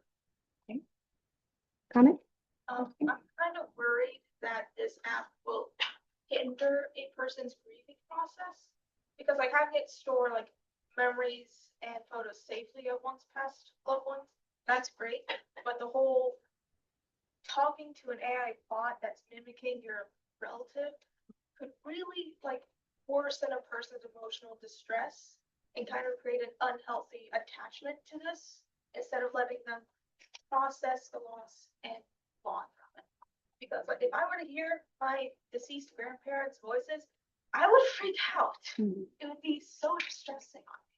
So I'm just kind of worried if there are safeguards against this emotional distress and possible unhealthy attachments to it. See, the wonderful thing about the Student Innovation Project is it conjures up these type of conversations, much like with Ashley's proposal for a garden share to have more community-like engagement. Also, just having AI detectors. A lot of these topics can be controversial, but the beautiful thing is sparking up the conversation so that way we can meet at a specific point and move forward with much more like positive solutions. So I appreciate the question and the comment. Yes. Professor Bellinger. I'd like to acknowledge that that is an absolutely good concern, and I think something like this would come with some level of, well, first liability, and maybe a little bit of warning on the front end. The counter to that potentially is that, let's say we skip a generation and the voice is accurate, you get some semblance of who that person was, say a great grandparent, then your children maybe never met grandma or whoever, may actually be able to experience on some level with some understanding that this is not real, but it is a simulation. So there's a potential for that. Also, historical figures and other things. So I think the applications go far beyond that, but your concern is absolutely valid. I mean, I don't mean to push that away. To piggyback off that, how will the AI handle the accuracy if it doesn't have, like, if you don't have, say, videos of great grandma or these historical figures? Right, the older we go, right? I would think it would draw from social media to learn, but if you don't have that, then you're right. It's difficult. And time for a couple comments. Okay, wow. Professor Hinton. This is a really great discussion, and so for students to take a step to respond to this kind of discussion is very thought-provoking.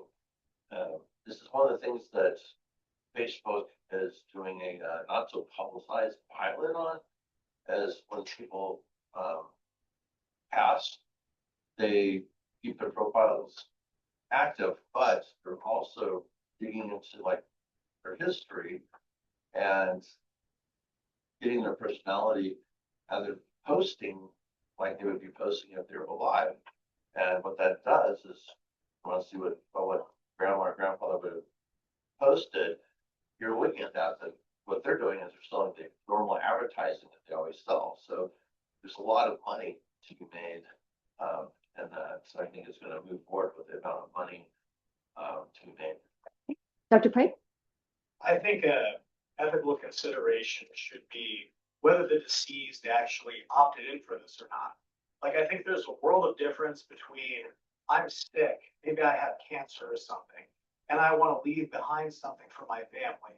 And I go and I basically create this database so that my family has something of me after I have passed, versus I've passed, a bunch of people upload a bunch of images and videos of me, and they basically create this thing without my consent. So I'm curious about the ethical implications of consent. We brought up historical figures. They obviously can't consent.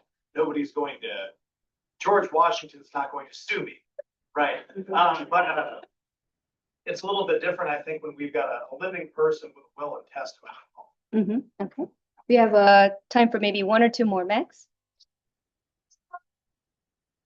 How, like, they're like that state, because right, like as of now, there's been like many reports of people not being able to differentiate like the AI from, an actual person, and at times they genuinely get like clung onto. Like, how would you ensure like it's safe enough to use? Sure.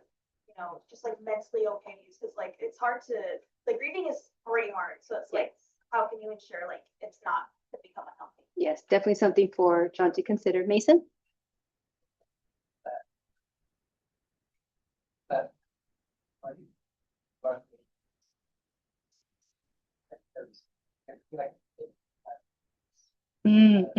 Yes.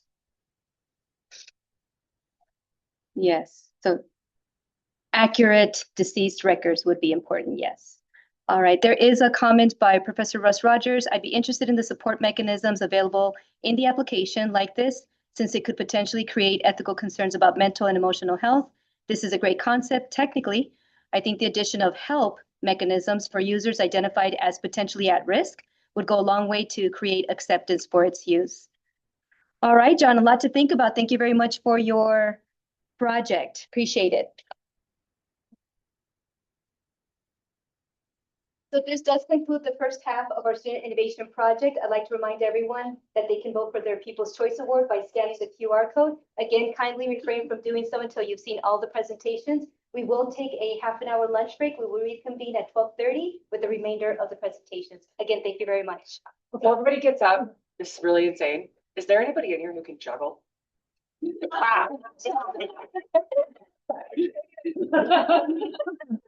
can? I should do regularly. Yeah. Okay, come with me. Wait, you're gonna tell them. Thank you. Yeah.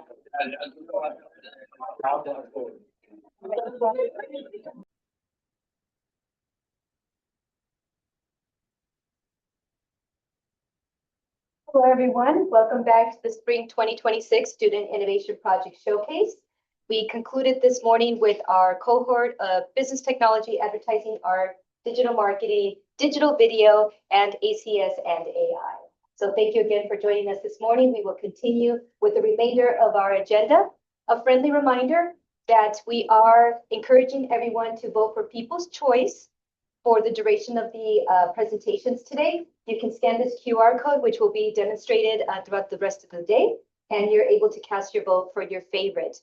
The winners will be announced this Friday, May 1st at 10 a.m. here in the theater and virtually via Teams during our student award ceremony. So please be here to celebrate those winners. The winners will be Best SIP, Best SIP Pitch, Most Market Ready, People's Choice, and Most Innovative. So we will continue our presentations with our cyber programs, network security, network engineering, and tech forensics. Next up, we have Nazir Altay, network engineering major with AI Network Anomaly Dashboard.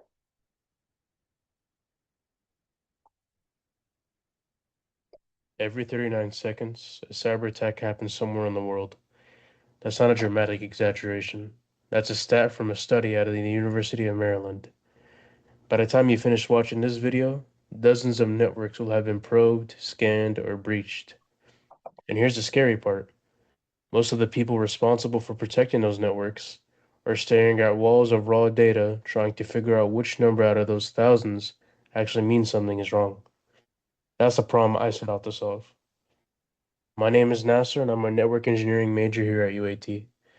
My student innovation project is called the AI Network Anomaly Dashboard, a real-time new web-based security monitoring tool that uses artificial intelligence to watch network traffic, detect threats automatically, and show them in a way that anyone can understand and act on, not just seasoned cybersecurity experts. So what exactly did I build and how? I built a fully functional web application using HTML, CSS, and JavaScript, with chart.js powering the live data visualizations. No heavy frameworks, no complicated setup, just open it in a browser and it works. At its core, the dashboard has an AI detection engine that monitors real network traffic, classifies events by severity, high, medium, or low, assigns a confidence score to each one, and generates a plain language recommendation for what to do next. The entire system was designed to run in a browser, meaning no installation is required. Any student, IT technician, or network engineer can pull it up and be productive immediately. Let me show you how it works. This is the main dashboard. The moment you open it, you can see three things instantly: what threats are active on the left, how network is behaving on the chart to the right, and a quick summary of anomalies, traffic volume, and system status at the bottom. Right now, the AI has flagged 7 anomalies, traffic is running at 66%, and the system status is constantly fluctuating based on network traffic. When I click on an alert, I get the full picture. I can see the exact timestamp, the source and destination IP addresses, which device is affected, what protocol was used, which port, and the AI's confidence level, in this case, 91%. And right here, the recommended action box, instead of leaving the user to figure out what to do, the system tells them one clear instruction. Once the operator has reviewed it, they acknowledge the alert and the system updates in real time. This is the network logs view, a full searchable history of every network event. You can filter by severity, search by IP address or event type, and export everything as a spreadsheet with one click. 25 events across multiple pages, all organized and readable. And finally, the settings page. where users can configure email, SMS, and push notifications, adjust how sensitive the AI detection is, and enable 2FA and even switch between light and dark mode. Now here's what makes this different. There are enterprise network monitoring tools out there like Wireshark, SolarWinds, and PRTG, but they are built for experts. They assume you already know what a packet capture means, what a port scan looks like, and how to interpret hundreds of simultaneous data streams. My innovation is this. I am creating an easy-to-use AI dashboard that helps network engineers quickly spot and respond to network problems by showing clear alerts and simple charts. My project is different because it is made for students and small teams, making network security tools more simple and accessible.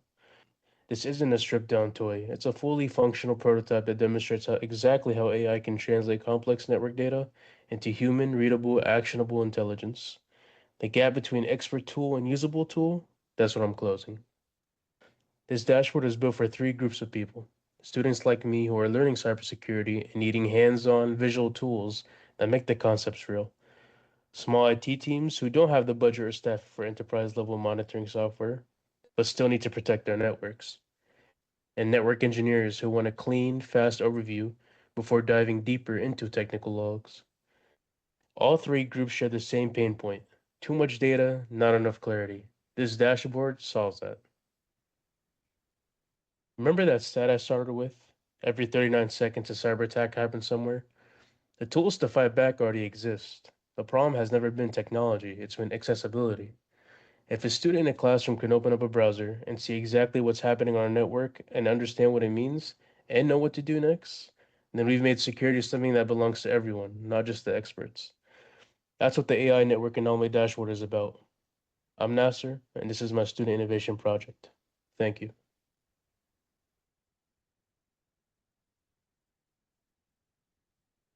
Naz, are you joining us via Zoom?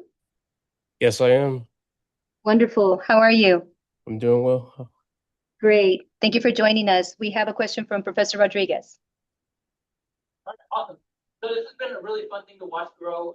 Since we were talking about it, deciding which protocols exactly you're going to start actually filtering through, the kind of look that we want on that dashboard is looking fantastic. It's presenting fantastic. One of the things that wasn't kind of explained was that for a normal person to be able to do this would require us to install Linux, install like 4 or 5 other applications, take all of these different files, put them into one place, centralize that information, and then kind of interpret this. And that's kind of what they're doing for everybody in like a split second. So it's one of those things that not really, for a lot of people look at it like that looks like a lot. Like it is, but step-by-step instructions on how to fix everything is really what we were going for. I think they really did nail it. My thought is here is how do you want to evolve with this thing? Just like do you want this to be a full open source tool, or at some point do you want to monetize this at some point?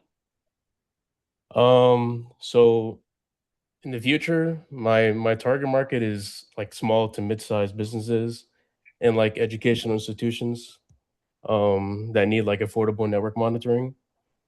And that was the whole point of why I made it web-based, so it makes it easy to deploy and as like an SaaS product with like a subscription model.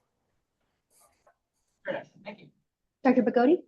Hey, Nasser, great job with the presentation. I know you and I were discussing integrating real data specifically from the device and your computer. Were you able to implement that for the video here? Yeah. So that's actually a great point you mentioned, Professor. The reason I asked you is because uh, for like a school-wide or enterprise-wide deployment, you have to connect to each system, and it have to be like a full, deployment on each computer. But with me, I just ran a backend on a server using Python's PSU tool library, and that analyzes all the port numbers, connection states, and destination IPs, and that's how you get the behavioral rules when the alerts show up in the dashboard. Yeah, that's terrific. And hey, for the purpose of your prototype, I think that's spot on. Just for context for the rest of the room, what NASA has created is a SIEM. So that's a system information event managing system, a dashboard used to identify log alerts across an entire network. And what's powerful about what we've seen here is how simple it is. So as we continue to layer on defenses and cybersecurity, it becomes more challenging in order to figure out what's going on. So an interface like this that simplifies it, makes it manageable for any user is an option. Appreciate the presentation. Thank you, Nancy. Okay, there's a comment via Zoom from Tristan. I love that your SIP is helpful for those who cannot obtain enterprise level tools due to budget or level of understanding. So wonderful comment there by Tristan. Question? Yeah, great. It's a great idea. Have you thought of maybe even pitching this to Microsoft, since Microsoft is the key holders for a lot of software like with the NSA and stuff? Yeah, I'll be honest, that really hasn't crossed my mind yet. I was more focused on actually building the dashboard. But of course, in the future, you never know. I definitely could pitch it to Microsoft and see what they say. Yeah, like my whole goal with this dashboard was for people who don't really understand networks and like how to adapt and don't really know what to do when they see an anomaly. So yeah, of course, I definitely plan on expanding in the future. Any other comments, questions? Thank you very much, Nazir. Appreciate Thank it. you. Next up, we have our network security online student, Christopher Woods with IoT Armor.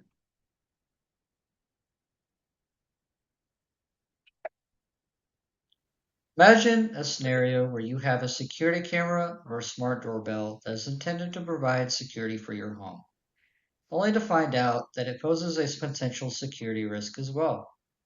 These devices are designed to give you peace of mind and help you feel more secure. Currently, there are millions of homes that rely on smart security devices. However, most of these devices are connected to the internet without users being aware of whether they are secure or not. And in many cases, people don't realize that these devices could be exposing their network without them even knowing. My name is Christopher Woods. To complete my senior innovation project, I developed a tool called IoT Armor that is intended to help users identify potential security risks associated with smart devices. The goal of this project is to make it easier for everyday users to understand devices on their network, whether those devices could pose a risk. Smart home devices like cameras and doorbells are becoming more common every year. More and more households are adding these devices because they are convenient and easy to use. They are designed to improve safety and give users more control over their homes.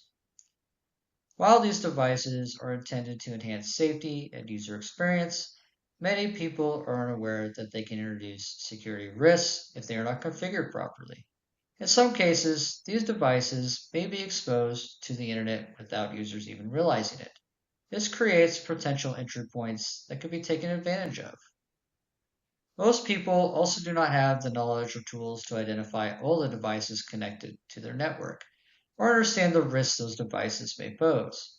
As a result, users are often unaware of what is happening on their own network. The lack of visibility is what creates the real security concern. IoT Armor was created to help regular users identify risks easily.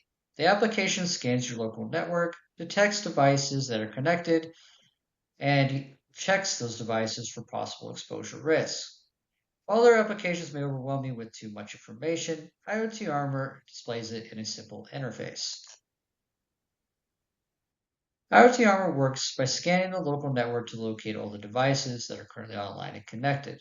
When the scan runs, it automatically looks across the network and identifies anything that is actively communicating.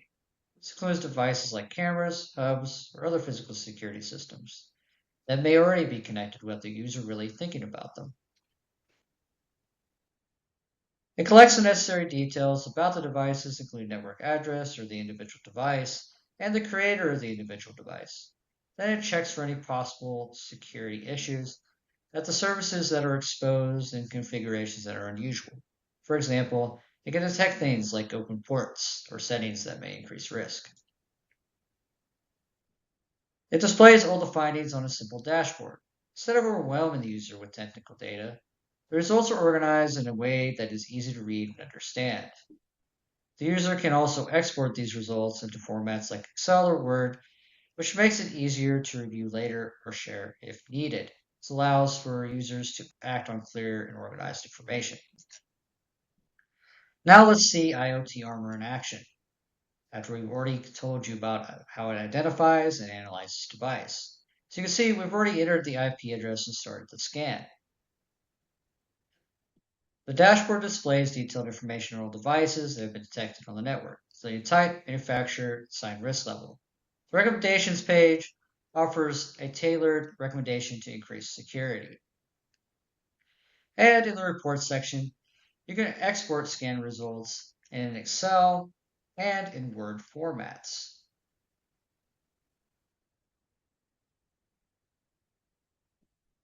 And here's the Word format. We've done the Excel.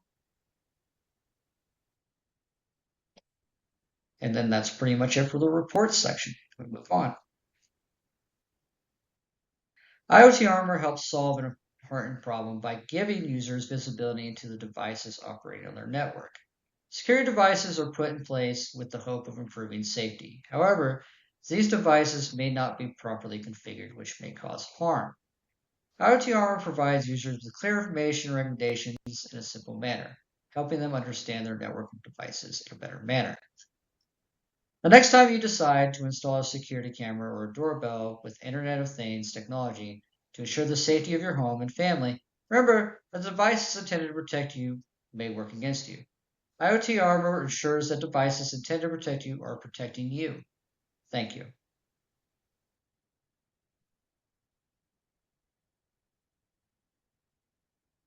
I'm not sure if Christopher is joining us via Zoom. Christopher, are you there? Okay. Comments for Christopher. Professor Rodriguez. Like start to be covered a little bit more. One of our areas of security that started to become a little bit more noticed as far as people trying to break into our network. This is a really great area for people to start getting in touch with, especially in a very simple way. So like, hey, when was the last time you checked the firmware on that doorbell that you installed 4 years ago, right? Something like that is very nice to have a simple alert, be like, hey, go look at it. Move on. I love the simplicity. It works really very quickly. Dr. Bagodi? Yeah, food for thought for the improvement. This was something that Chris and I talked about. I've seen application make this thing. Who right now to easily jump on the network and see what devices are logged onto the network. Okay, that's not bad. And that's not something that I think a lot of common users will initially think to do, right? And it is absolutely a security concern and risk for everybody who has a home network. To know what devices are currently logged on your network and to be able to do even that with IoT Armor, I think is significant. So great job, Chris. And it also aligns with more smart homes being developed and how the technology within the home, much like you are proactive, hopefully, in maintaining just items around the house, your dishwasher, for example, that you can implement that same mentality with IoT devices. Yeah. Any other comments for Christopher? All right. Thank you, Christopher. So that concludes the network security, network engineering, and tech forensics section of our student innovation project. Now we're moving on with robotics and embedded systems and digital maker and fabrication. Next up, we have Marcus Frazier, robotics major with Scoot Alert. Has this ever happened to you while out riding?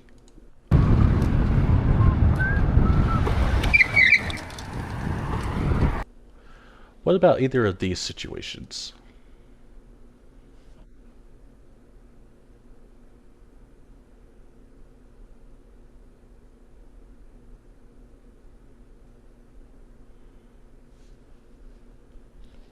As a scooter rider myself, all of these close calls have happened to me before, some coming close to ending my life. From these, I thought to myself, there has to be some way to alert drivers of my presence and make them pay more attention to their surroundings before a crash happens. Hi, my name is Marcus Frazier, a robotics engineering student here at the University of Advancing Technology, presenting my student innovation project, Scoot Alert. Scoot Alert is an automatic system for activating bike horns. The device utilizes a Raspberry Pi 5 with an AI Hat Plus 2 as the brains, a Raspberry Pi AI camera for object detection, an ultrasonic sensor to track the distance, a servo motor to press the switch, a 45-watt power bank, and a perf board with soldered wires, including a voltage divider for the ultrasonic sensor. Now, let's take a look at a demonstration.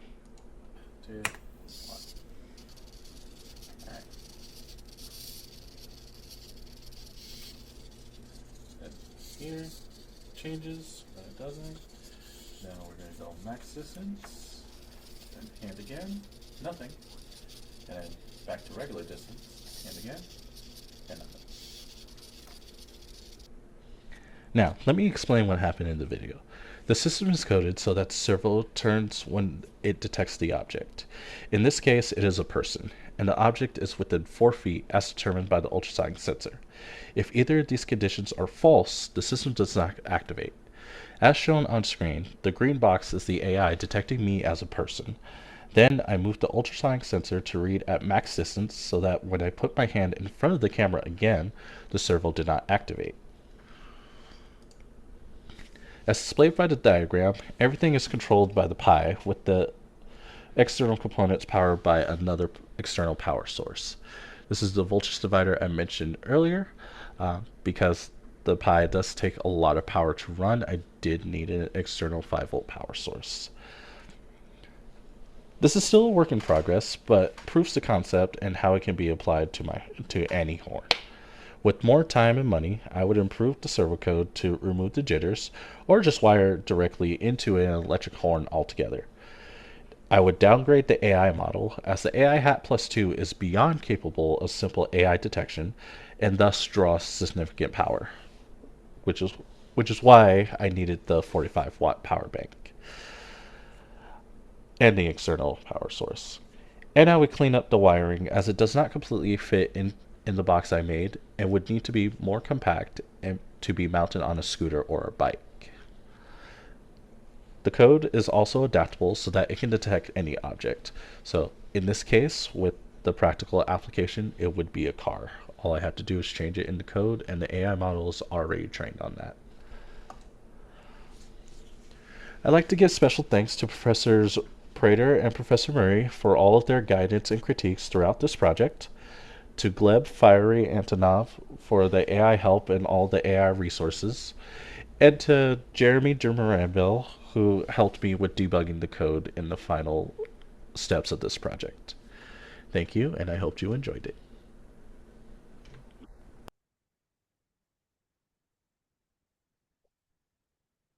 All right, well, Marcus is joining Dr. Prater on their robotics competition. Let's see if Marcus happens to be available via Zoom. Marcus, are you there? Yeah, they might be mid-flight. So comments for Marcus.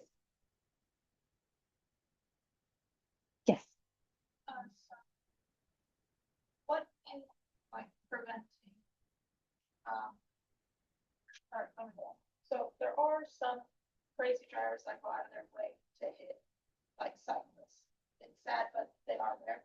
So is there a way to like quickly put like authority if that happens? Or like in a sense of our following the bike? Because like that is a concern. Admittedly, I don't bike myself, but there have been enough accidents that came. Okay. Something for Marcus to consider. Tyler?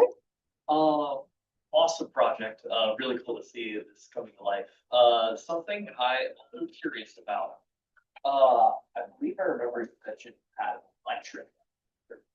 Something that could be really, really handy for electronic scooters or bikes. If you plug this somehow to a power supply that already exists. I don't know how much interfacing already exists for that, but if there is, that could be really good. Just for accessibility. Sure. And I wonder too, if more drivers opted into these types of safeguards, if the incentive would be lower insurance rates, and that would maybe prompt people to be less likely nefarious out on the road. Okay. Any other comments or questions for Marcus? Yes. I think Marcus did a good job. Yes. How we use it. occasionally I do like the longboard, and even then, it's like just drivers are kind of reckless, or it would give me alerts like, hey, someone behind you, just in case, because I get passive aggressive all the time. Mm-hmm. Yes, absolutely. Any other comments, questions? Professor Murray. Well, I don't know if he made it clear enough, but when the AI detects a car or a threat, it will sound alarms. Mm-hmm. Yes, absolutely, it does. So it's more about alerting.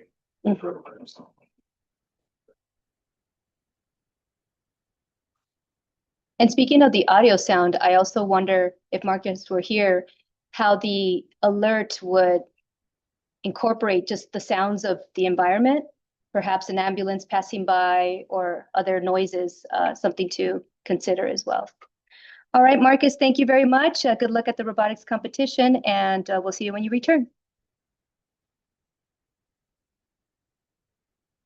All right, next up we have Jalen McCoy, who is a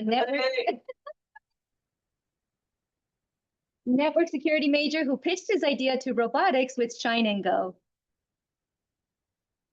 Good afternoon, everyone. My name is Jalen McCoy, and today I'm presenting my project, Shine and Go, a smart shoe care cleaning system designed to make cleaning faster, safer, and completely hands-free. The problem: cleaning shoes is time-consuming. Different materials require different care. It's easy to damage expensive footwear, and there's no simple automated solution. Man, look at all of these shoes.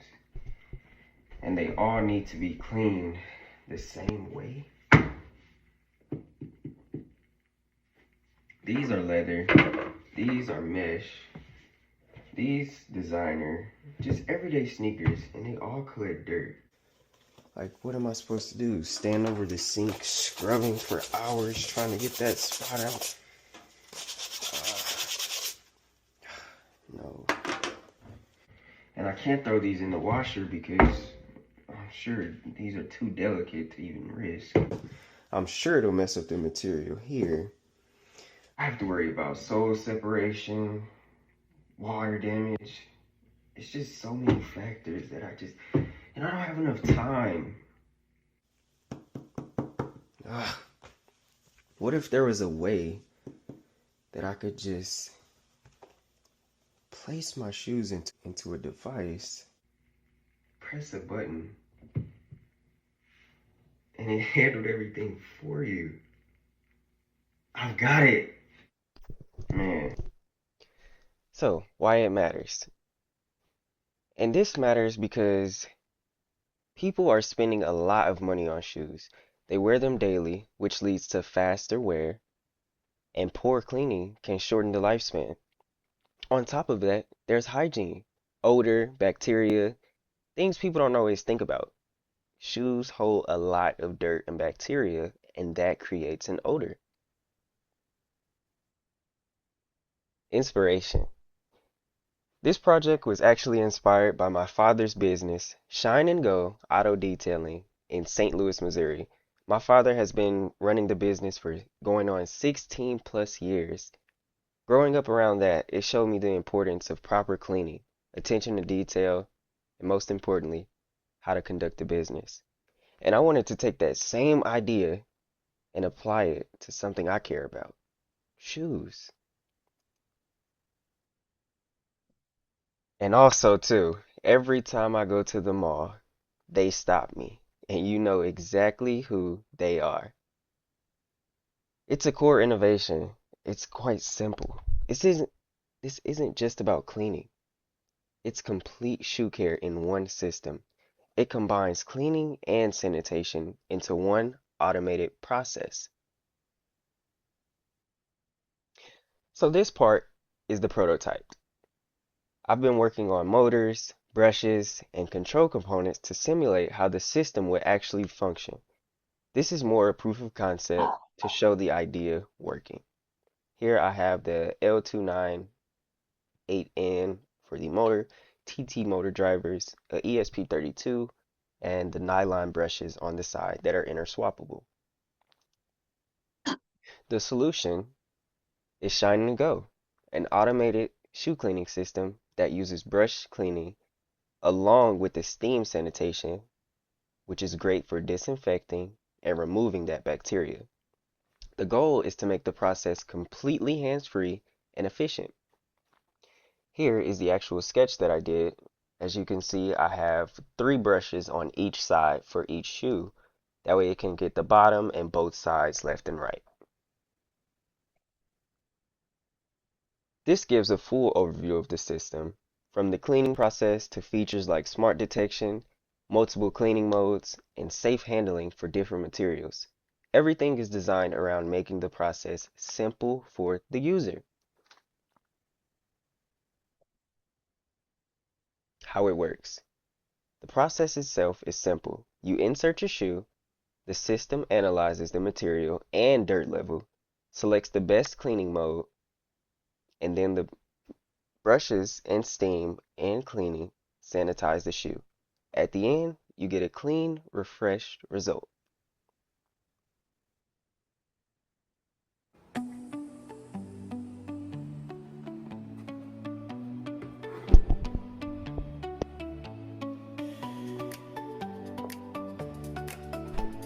And this is just a quick type of example showing the system design. Everyday sneakers that people wear. The functionality is currently running at 8 seconds, but this will be a 10-minute process that starts off with water hitting your shoe. Then the brushes will begin to spin as soap is applied. After that, it'll dry your shoes off. And you would simply remove them. And I have in 2 different brushes to show that I can remove and change those at any given time. The sneaker market is massive with billions spent every year, but there's very little innovation in how people maintain their shoes. Shine and Go fits directly into environments like sneaker conventions, athletic programs like the NFL, NBA, etc., and also retail stores like Foot Locker. The biggest opportunity is that there's currently no dominant automated solution in this space. From a business standpoint, the estimated cost to produce, this is just with the materials that I have used, it is around $60 to $100 per unit. And I would like to price this at a convenient price around $150, but that's subject to change. That creates a solid margin for profit. And there's also a reoccurring optional cleaning solution. That way you can use the Shine and Go chemicals to clean your shoes. Looking ahead, the goal is to take this even further with things like a mobile app, improved sensors for better detection, and a more refined, compact product. That way it can actually adjust to different shoe types, such as heels, sneakers, Timbs, everything. At the end of the day, Shine and Go is about making shoe care simple. It saves time, reduces risk, and keeps your shoes in better condition. A special thanks to Larry for help with the assemblation process, and a special thanks to Gerard for helping with 3D prints and also allowing me to use his computer to send my code to Adreno to the M5 core. So Shine and Go is designed to save time, reduce risk, and keep your shoes in better condition. Thank you.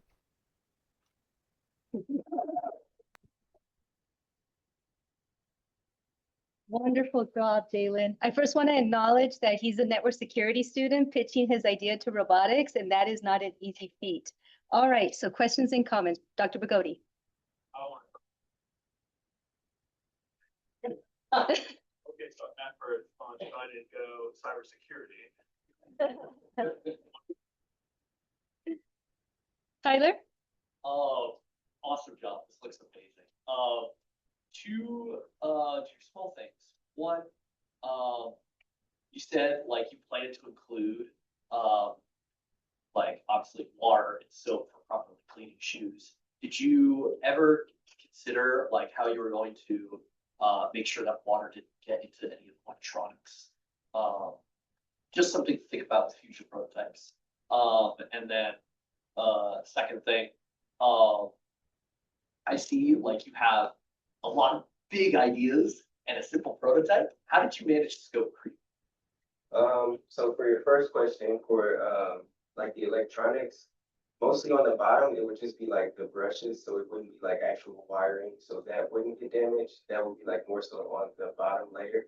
And for your second question, for the scalability, I was most like more so like the procrastinator, and because I was trying to perfect it and get it, actually clean shoes now. So you were a great help with scaling this down like massively for me, and actually putting it into something that I could produce. I actually have a prototype here as well, and it does work. So I brought it in, but it's really nowhere to set it. But yeah, that's the answer. Awesome. All right, question? Jalen, this is amazing. You did an awesome job. Like the presentation to like just explain why me, where it would fit. I would probably pay like $250 for this. I am also sneakerhead. So like you did amazing. I'm very proud of you, sir. Yes, very much. Comment. You plan on making different models, like different types of shoes, like say,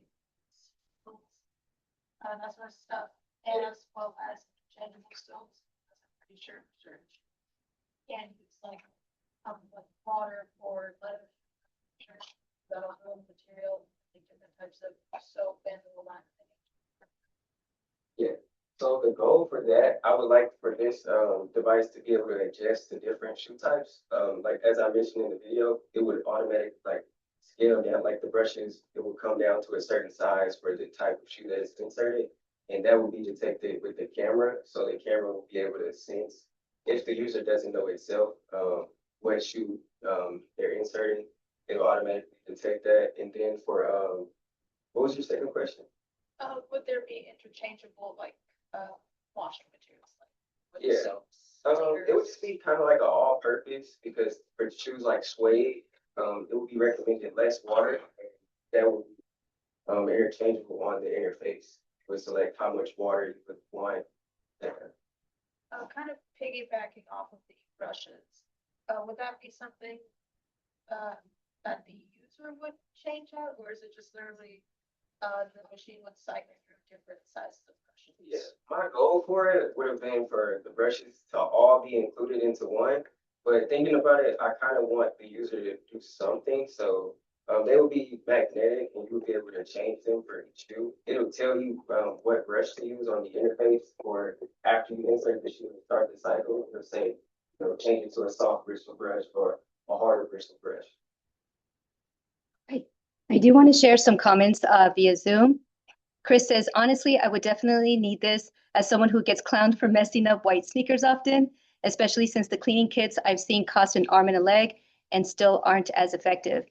Larry, who, by the way, is an UAT alumni, which is awesome that you collaborated. He says, what a beast. Need this, my boy. And do you plan on marketing this to sneakerheads like NBA players? Okay, wonderful. And then I see Shakita? Yes, go. Oh, yes, I'm crying proud mom. That's awesome. We have parents via Zoom. That's awesome. All right, any other comments, questions? Yes.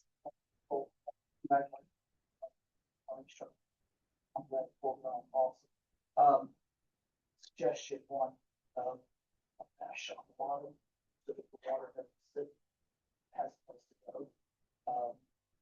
Two, would you also clean dirt shoes with the shine?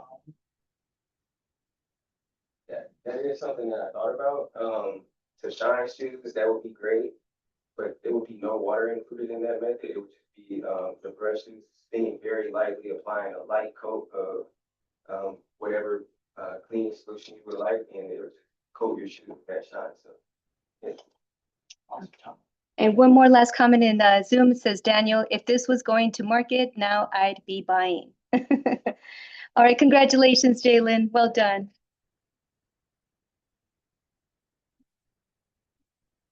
Okay, next up we have Calvin Harding, robotics major with the turtle brush.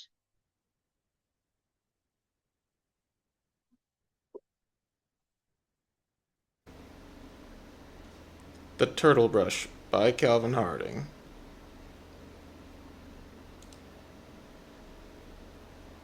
Robotics and Embedded Systems. How many of you love to do dishes by hand? Dishes are piling up in the sink. No one wants to do them. I sure wish I had a dishwasher. You think to yourself, dishwashers are expensive and not available in all living situations.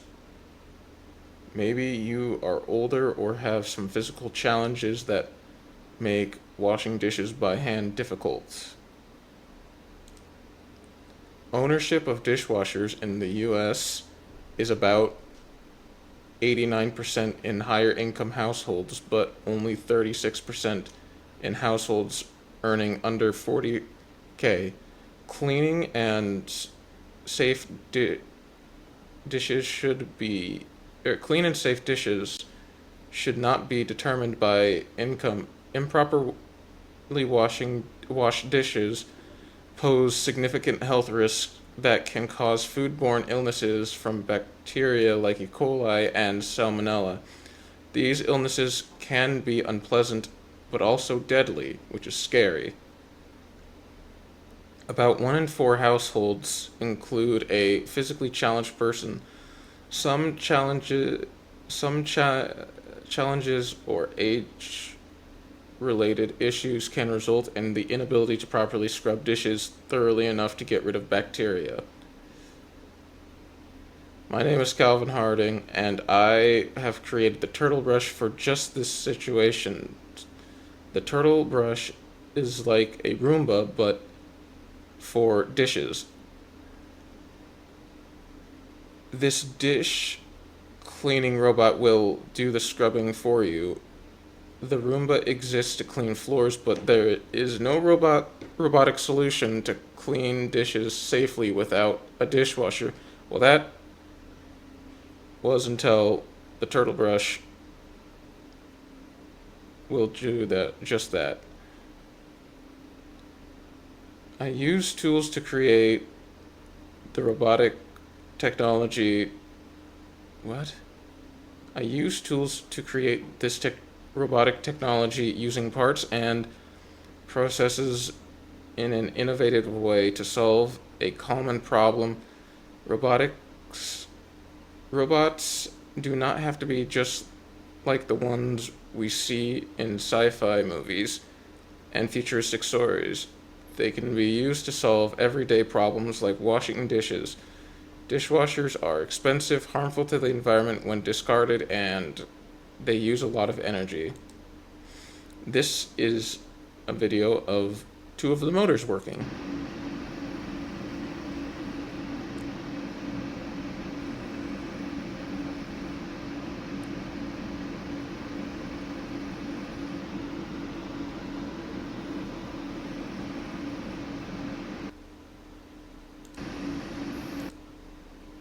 My innovation addresses a need for low-income households and for those who have physical limitations or challenges. This robot combines hardware and software which can be useful to help with the above-mentioned issues. This target market should get resolutions to the problems of not having a dishwasher. Target market. If you have a family member who is financially unable to have a dishwasher or who has physical limitations, you understand the need for something different, which costs different. With costs rising and earnings falling, we can see the need for products that are inexpensive and responsible. I was thinking of my grandpa with Parkinson's as I created this project. He deserves the best. The turtle brush uses the motorized brushes to scrub dishes. The motorized scrubbers help to add strength to the scrubbing when cleaning away food and bacteria. And here's the video.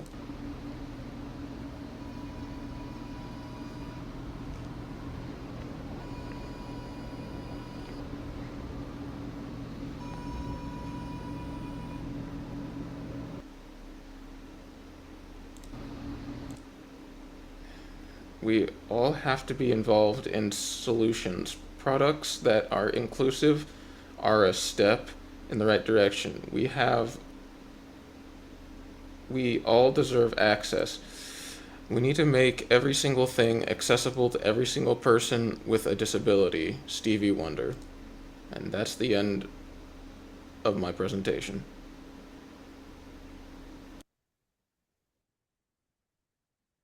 Thank you very much, Calvin. Tyler. Wow, I know you had a heck of a journey in getting here today. It was a nightmare. I'm so proud that you were able to get here today because I know that you did a ton of certain work to get up here today. What do you think was the biggest challenge, and what are you most proud of? The biggest challenge was definitely getting that thing to work in the first place. And what was the last part? And what are you most proud of? Getting that thing to work. Awesome job. Fair enough. Comments, questions? So from the video of the spotlight, is this something that what dishes underneath that let it do its thing? Yes. Okay. Because when you said that it's basically a Roomba for like cleaning dishes, I don't know, I just kind of thought that it would kind of move around like a or something. It's supposed to do that, but the motors I found out aren't strong enough to move the thing around. So it's more of a stationary. For now. Okay. Question? I have dishes that I think are beautiful. For my grandmother has clay trays that they don't actually, aren't supposed to go in a dishwasher. So even though we have one, we're not supposed to put them in there. And my siblings and I are in charge of the dishwashing at home. And so you will see as those clay trays casually are just left by the sink for days as we're just like, I don't want to do that. That's gross. We cooked fish on that. Why is this still sitting here? It's not my turn to wash. This would be very helpful and less problematic for the three of us. Whatever. Professor Murray.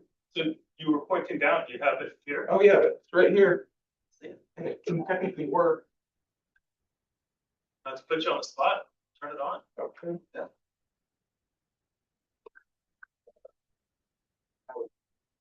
So,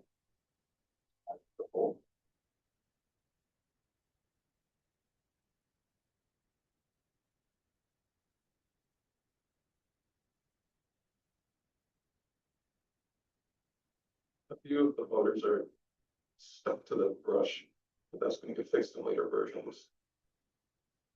Cool. Nice. Do you see maybe a later version having like a soap dripper? Yeah, that was actually in the original design, but I didn't have enough time to put that in. Okay. We have time for one more question. Do you see later versions being able to be silverware and glassware? Also like drinking glasses rather than just flat plates? If I can miniaturize it more than I already have, then perhaps. Yeah. And just speaking from, the ladies with the long nails, thank you. And please have this available soon. All right. Thank you very much, Calvin. Okay, next up we have an online robotics major, Andrew Hedrick with Snapper. Everyone remembers clapper lights, one of the earliest consumer-grade home automation solutions to be successful enough in the market to not be immediately thrown to the wayside. One of their main benefits was their simplicity, which made them far less costly to manufacture than other home automation solutions that were available in the past decades, as well as much simpler to set up and use. This, however, came at a cost, as their simple mechanism also led to their decline in popularity, as chairs, dogs barking, and any other noise loud enough to trigger the switch would result in your lights turning on and off whether you want it to or not. Some manufacturers attempted to improve on this idea later by requiring multiple sharp noises in a row. But overall, the convenience is lost, and clapper lights have largely fell out of style. Ever since then, there have been many new options for home automation that are affordable for the average consumer, namely Google Home and Amazon Alexa. But solutions like these require constant internet connection and have many, many features that the average consumer will never use but often cannot be disabled fully. Let alone the fact that most of these devices constantly record you whether you've used their wake word or not. There are not many solutions out there for the average person to automate their home in an affordable way without installing one of these spy pucks into your home. Greetings, I am Andrew Hedrick, although I prefer to go by Drew, and in this showcase I'll be going over my SIP in its current working state. The primary claim to innovation and drive for the project was to create a two-factor switch, one that triggers upon reading a desired motion input and a specific audio cue. The idea behind the project primarily came from a desire to be able to shut my lights on and off with the snap of my finger. But I did not want to run into the same issue that clapper lights had come across, and thus the need for a gesture to accompany the sound and a method of sensing both audio and motion was required.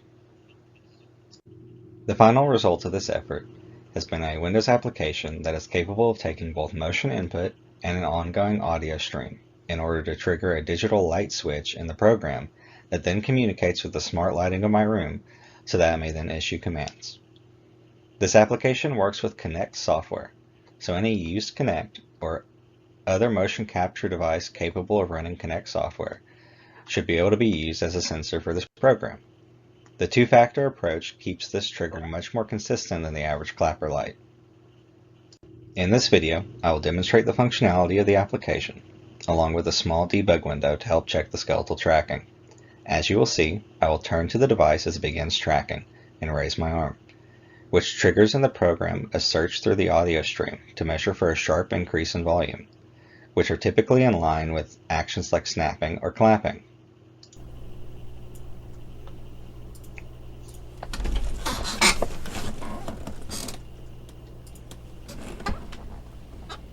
There is a small delay in the program between subsequent triggers in order to prevent double activation of the switch.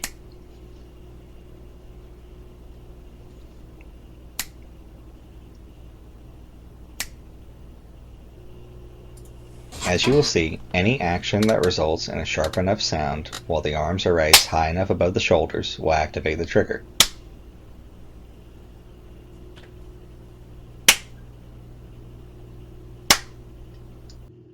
The code snippet above is one of the main functions of the program.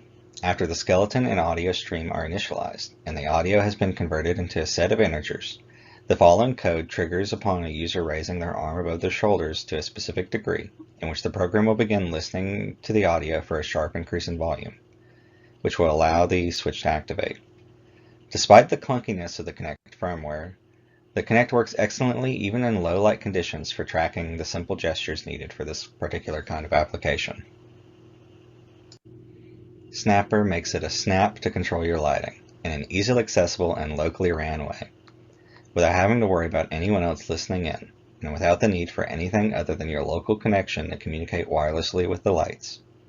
It is an application that can work with any Kinect sensor or any motion sensor capable of running Kinect software, and is able to be ran on any Windows operating system capable of running Windows Presentation Foundation programs and .NET 4.5.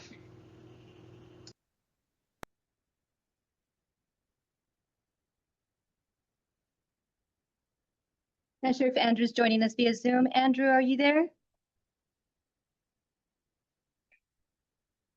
Okay, comments for Andrew. Tyler. Amazing project. This is actually like a really cool item. This would be fun to just play around with. But something I want to bring up is with other smart home devices, you got to worry about it recording audio. This has a video component in that. You did mention something towards the end about including making it just a local system. Is that what you plan on going with? So that way it's only user controlled and can't be accessed by any outside networks or malicious people. Mhm. Okay, something for Andrew to consider. Getting some kudos on Zoom. Nice job. And a participant says, I actually didn't realize clapper lights existed, just saw them in movies from time to time. All right. Any other comments? All right, thank you very much, Andrew. All right, next up we Can I have. leave a comment real fast? Oh, yes, of course. I was wondering, because you mentioned it works with anything that can run Connect software. Would it work with both, I assume, Connect for Xbox 360 and Xbox One? So that's a question for Andrew to consider and address. I don't think he's available via Zoom at this time, but I appreciate the comment. Thank you very much. Okay, moving forward with Stephen Hammonds, digital maker and fabrication online student with Embed TV Mount. Have you ever found yourself wishing you could get more relaxed and comfortable as you sit down in front of a television or computer screen? My name is Stephen Hammonds, and this very common issue is what inspired me to create the Embed TV Mount, an electronically adjustable TV mount for the bedroom. We've all done it. You're in bed trying to watch something, you end up stacking pillows, twisting your neck, sliding down the mattress, anything to get the TV in the right spot. You get your show, but you also end up getting a sore neck or a sore back in the process. Embed exists to flip that dynamic. Instead of you constantly adjusting to the TV finally adjusts to you. The innovation behind Embed is this. It's the world's first electronically adjustable TV mount that dynamically positions the screen over your bed to maintain ideal ergonomics as you move. In other words, you push a button and the TV moves to match the way you are positioned in bed. And that might sound like a small convenience, but it's actually solving a problem that's become so normal that most of us don't even notice it. Traditional TV mounts are designed for a couch across the room, not for in-bed viewing. So, like I said, instead of make your body fit the furniture, Embed says make the technology fit your body. To actually deliver on that simple promise, I set out on a full engineering journey. I began by brainstorming about the general structure and operation that I wanted to achieve. Then I set out to design and build a miniaturized desktop version in Fusion 360. This let me build the product virtually, making any component changes on the fly rather than spending a ton of money making and sourcing physical parts and trying to get them to fit together. Next, I conducted a finite element analysis, which is basically just a computer-based stress test on the 3D model. This allowed me to simulate forces the system would experience in real life and make sure the structure would be strong and stable before building anything physical. I then created a 3D animation to visualize the motion of the TV gliding smoothly from the bottom to the top of the track. That validated the motion concept and the ergonomics visually. Once I was satisfied with the virtual model, I moved on to the physical build.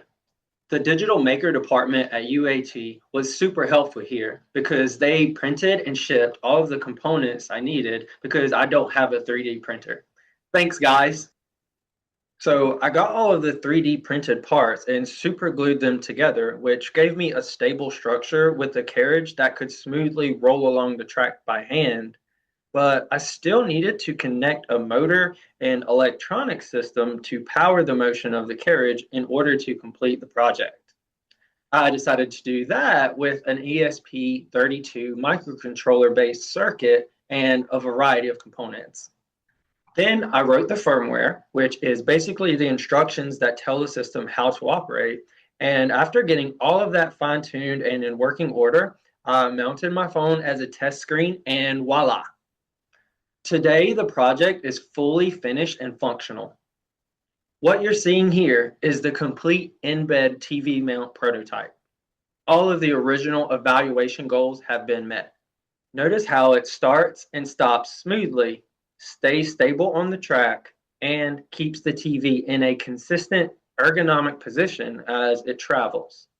This prototype proves that in bed is not just a cool idea on paper. It's a real working system that can be scaled up into a full-size consumer-ready product. So what does all that add up to? Let's recap. A new class of overbed TV mount that is designed around how humans actually rest and recover. A system that puts ergonomics and comfort first instead of treating them as an afterthought. Why should you care? Because most of us interact with screens daily, often for long periods, and often in less than ideal positions.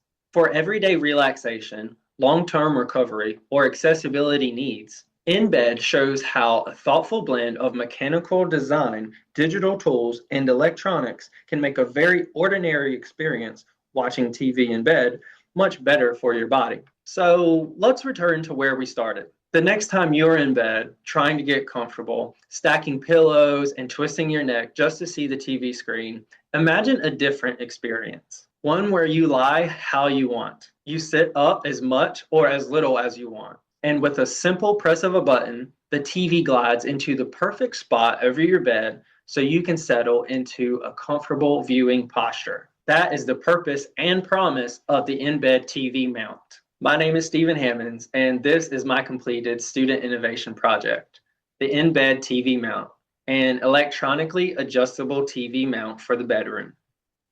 Thanks for watching. Don't you want one?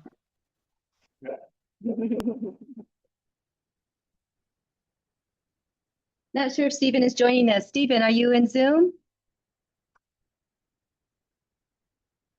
Okay, comments for Stephen. Yes. So, could this be mounted to like the ceiling, as like the product, could it be mounted to the ceiling? I know that, kind of a silly question, obviously, made for watching TV while you're, in bed. But, how about, if you had a system to where, it's connected into the ceiling, before like the room is being made.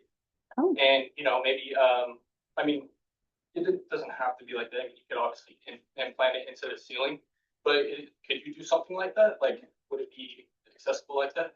Well, this wonderful availability of this video is that it's being recorded via Zoom. So Stephen will be able to hear your question and certainly be able to follow up. So Stephen is unfortunately not available via Zoom at this time.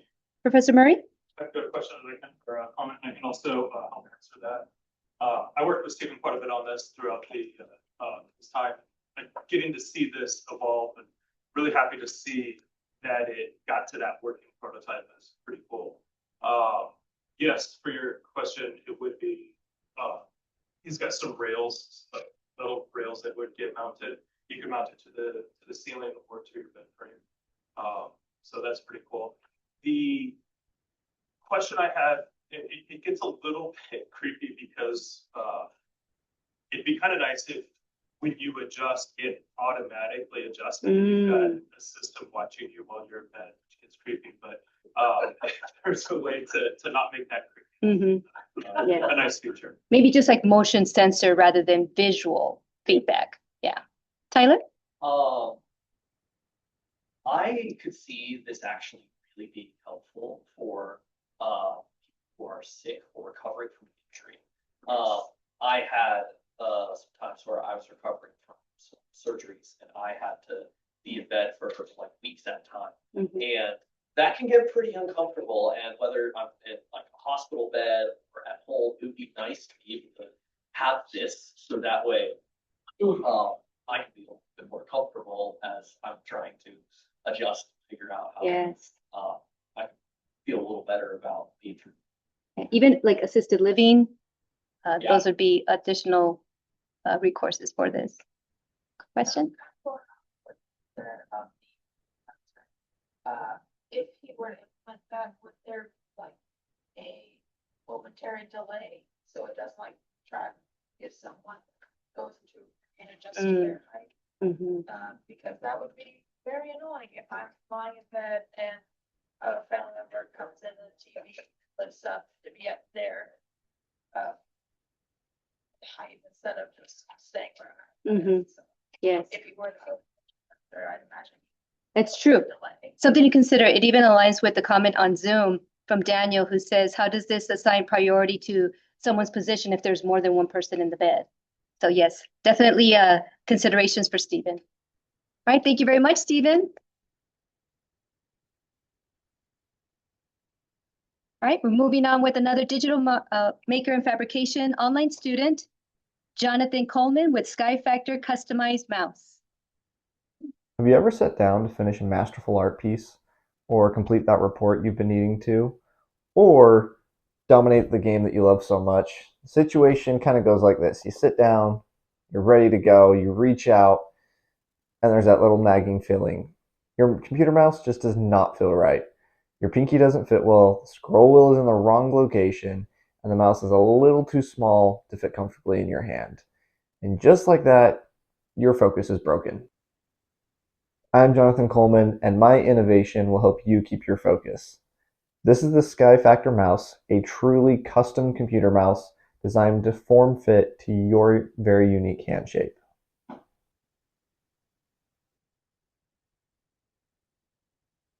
Designed over years of studying advanced CAD modeling techniques, ergonomic design principles, product distribution, and years of prototypes. This mouse is designed to form fit to the user's unique hand shape in a simple process of mixing, applying, waiting, and you're done. With the added function of being able to re-customize it when desired.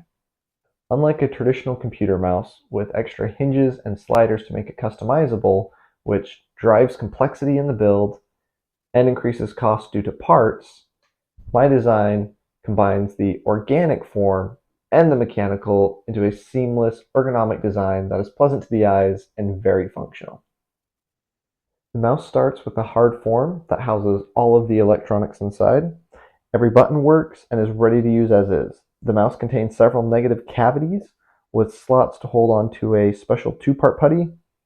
After mixing the putty and waiting for a few minutes, apply it to the cavities and wait for 5 hours. This will allow the putty the time to fully cure. Once hardened, you are good to go.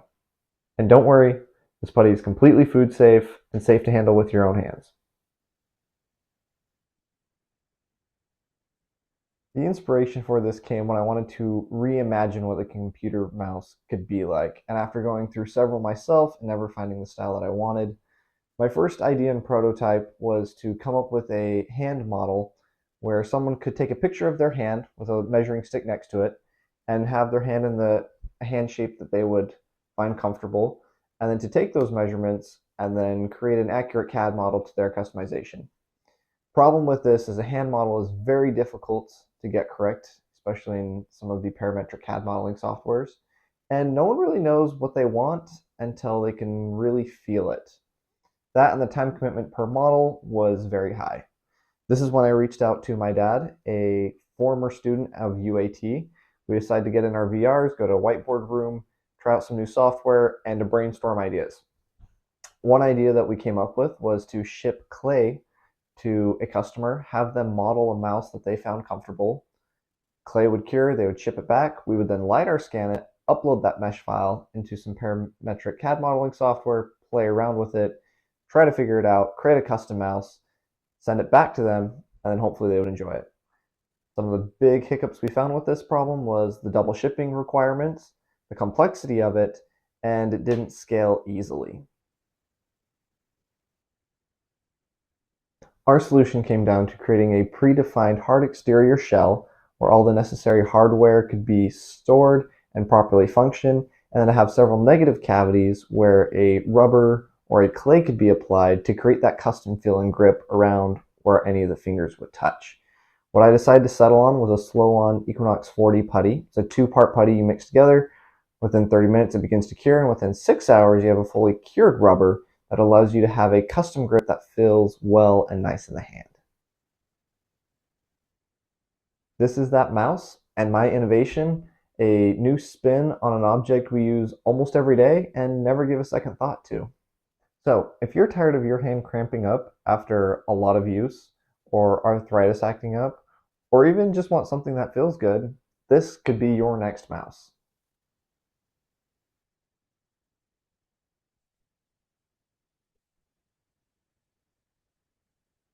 All right, let's see if Jonathan is joining us. Jonathan, are you in Zoom by chance?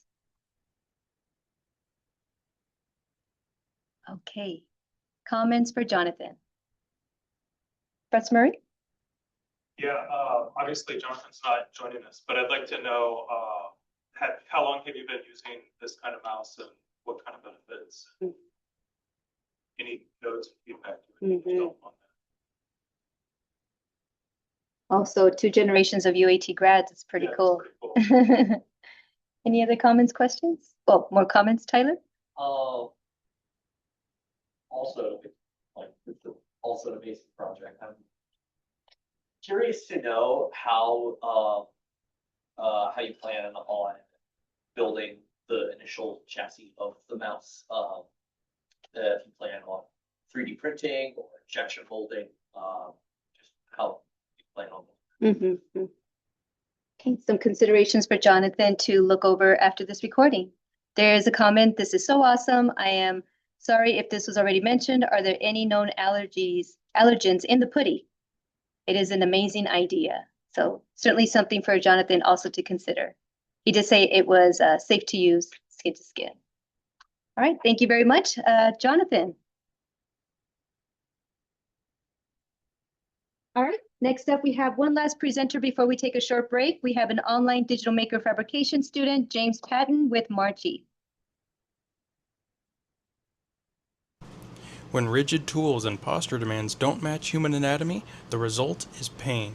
Brass musicians even have a name for it, slammers, sharp tension headaches caused by the resulting back pressure of forcing air through a small orifice. In marching and jazz bands, raising the horn high can increase this back pressure and strain some players to the point of agony. For some performers, the problem is even bigger. Players with neck injuries, limited head mobility, or medical conditions affecting the head and spine can struggle to even hold their instrument in a playable position. My innovation introduces flexibility between the player and instrument, significantly reducing that conflict. Hi, my name is James Patton, and this is Marchi. This patent-pending invention is a flexible interface that connects a brass one mouthpiece to the instrument, permitting limited flexibility between the mouthpiece and the horn. In layman's terms, the mouthpiece and the horn can point in slightly different directions while playing. Instead of the player adapting to the instrument adapts to the player. Implementing Marchi is very simple. First you start with the mouthpiece, insert it into Marchi like so. You take your horn, insert this assembly into the lead pipe till it's all nice and snug. Then you slide the tuning slide in about a ½ inch to account for the extra length. Tune the horn as you normally would with your ensemble and you're good to go. Brass instruments have been designed essentially the same way for hundreds of years. The mouthpiece inserts into the lead pipe at a fixed angle, typically using a Morse taper fit. However, musicians don't always have the luxury of performing with a comfortable and relaxed posture. In marching ensembles and some jazz bands, performers are often required to point their horns above parallel towards the press box or out into the hall. For players with neck injuries, limited mobility, or neurological conditions like Chiari malformation, these rigid angles can make playing painful or even impossible. Many musicians are forced to choose between playing through the pain and risk or simply not playing at all. Marchi tackles this problem head-on by introducing a flexible connection between the mouthpiece and the instrument.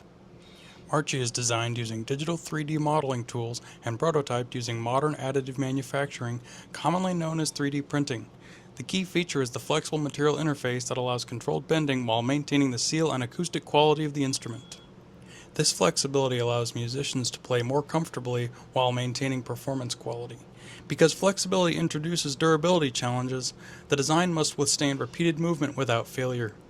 To ensure reliability, I built a dedicated mechanical torture testing machine that repeatedly bends the device under controlled conditions. A flexible design is meaningless if it fails, so the design was tested through more than 15,000 bending cycles to verify durability.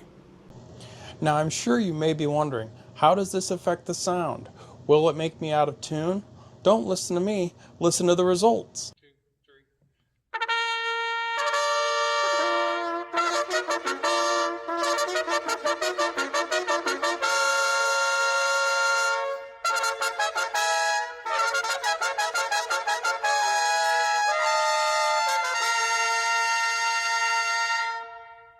The development of Marchi follows a 13-year-long prototype-driven design process.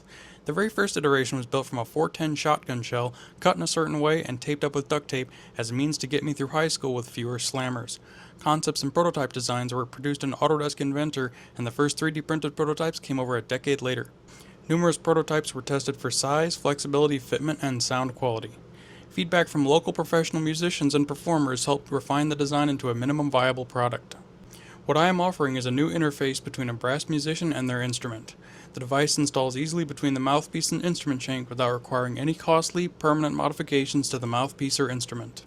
Marchi will be produced in different sizes to support multiple brass instruments, including trumpet, cornet, mellophone, trombone, euphonium, and tuba. It will also be available in 2 material options, a black series, made from a firmer material for players who prefer a more stable feel, and a blue series, made from a softer material that allows greater flexibility and movement. This will allow musicians to choose the balance of stability and flexibility that best fits their playing style. This project reflects a broader principle in modern design. Tools should adapt to people, not force people to adapt to tools. By introducing flexibility into a traditionally rigid instrument interface, Marchi demonstrates how human-centered design can improve both performance and accessibility. For decades, players have been told that mild pain and discomfort is just simply part of playing these instruments. But what if the problem wasn't the musician? What if the instrument just needed to bend a little?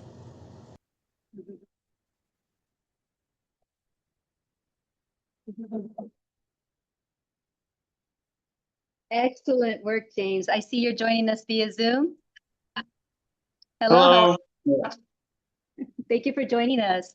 And again, thank you for being a musician and keeping the music alive. Learning an instrument is critical and important, so I appreciate you taking this on despite the challenges you first experienced many years ago. All right, questions, comments? Mr. Bellinger. Yeah, hi, James.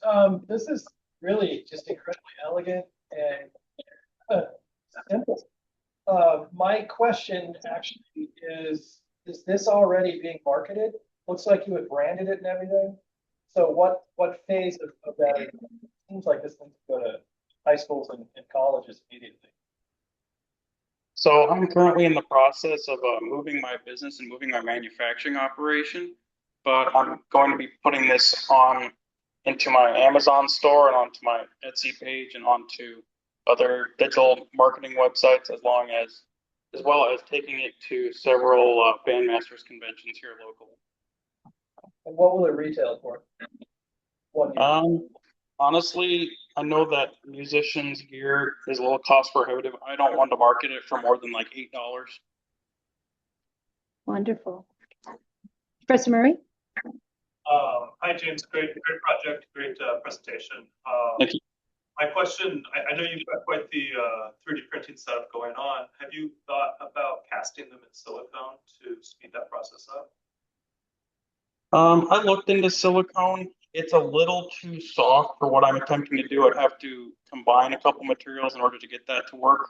But I found that the various TPUs that I've used have given me the right ratio of compliance and acoustic stability to, keep playing successfully. Tyler?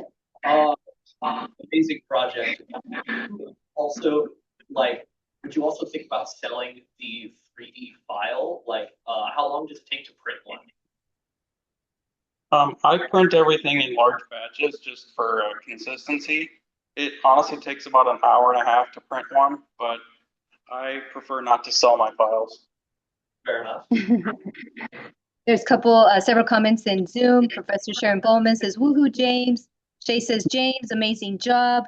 Daniel says, wish I had one back when marching trombone.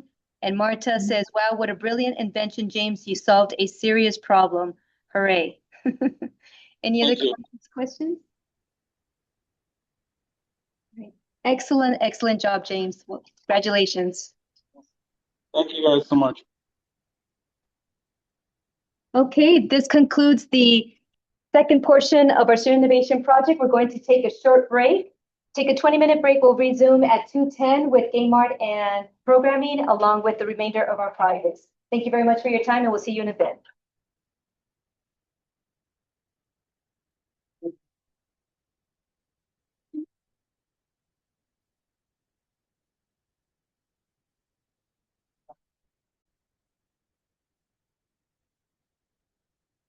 Good afternoon, everyone. Welcome back to the Spring 2026 Student Innovation Project Showcase. This morning and earlier this afternoon, we had our presenters share their innovative works. So now we're going to continue on with the remainder of our projects. We're going to continue with game programming and virtual reality. I also want to remind everyone that you can still vote for People's Choice Award. The QR code will be available one last time and then again at the end of the presentation, so you can vote for your people's favorite. But again, please make sure that you watch all the presentations before deciding on which one is for the People's Choice.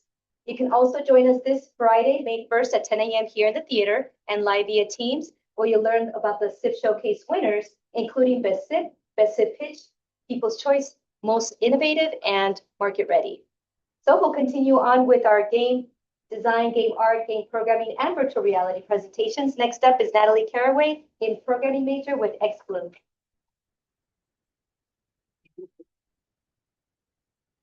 Everyone loves a good chain reaction. We like lining up dominoes and watching them fall, or being mesmerized by a Rube Goldberg machine in motion, or planning a prank on your friend that lies in wait until the perfect moment to strike. The thing that makes all of these things so satisfying is that they don't happen immediately. You plan, you plot, and you scheme until every detail is perfectly in your favor. Hello, I'm Natalie Caraway, and I would like to show you X-Bloom. X-Bloom is a falling block puzzle game that turns the usual rules of the genre on their head. Instead of pieces clearing as soon as 3 or more touch, the pieces only start clearing when the fuse timer hits 0. I had the idea for this game when I was thinking about the typical rules of falling block puzzle games. I wanted to make something that felt unique, but also familiar to fans of the genre. I realized that most puzzle games I was familiar with all had one thing in common. As soon as you meet the conditions for pieces to clear, they will clear immediately. Playing around with this mechanic, that we all took for granted, was the perfect way to shake things up. I decided to theme the name and branding around explosions because the timer mechanic reminded me of a fuse on a cartoon bomb slowly burning up. Each piece, called an X-block, comes in one of 4 colors. By strategically setting them up, you can create amazing chain reactions. The timer on the left counts down to 0. Once the timer hits 0 and you place your last piece, the board explodes, clearing any groups of 3 and starts the chain reaction. I think this mechanic adds a layer of complexity to the standard falling block puzzle game formula. Since X-blocks only clear when the fuse timer counts down, any mistakes you make will last at least until the next board explosion. However, being able to place pieces that would otherwise immediately clear can allow you to create intricate reactions that you wouldn't be able to dream of in any other game. Eventually, I want to make this a multiplayer PvP game where 2 players compete to send debris pieces to their opponent. The longer your reaction is, the more debris you'll send to your opponent. If your next piece has no room to appear, you'll lose. Players will have to juggle creating their next reaction while working around the debris that's already on the field. Thank you for allowing me to show you the wonderful game of X-Bloom.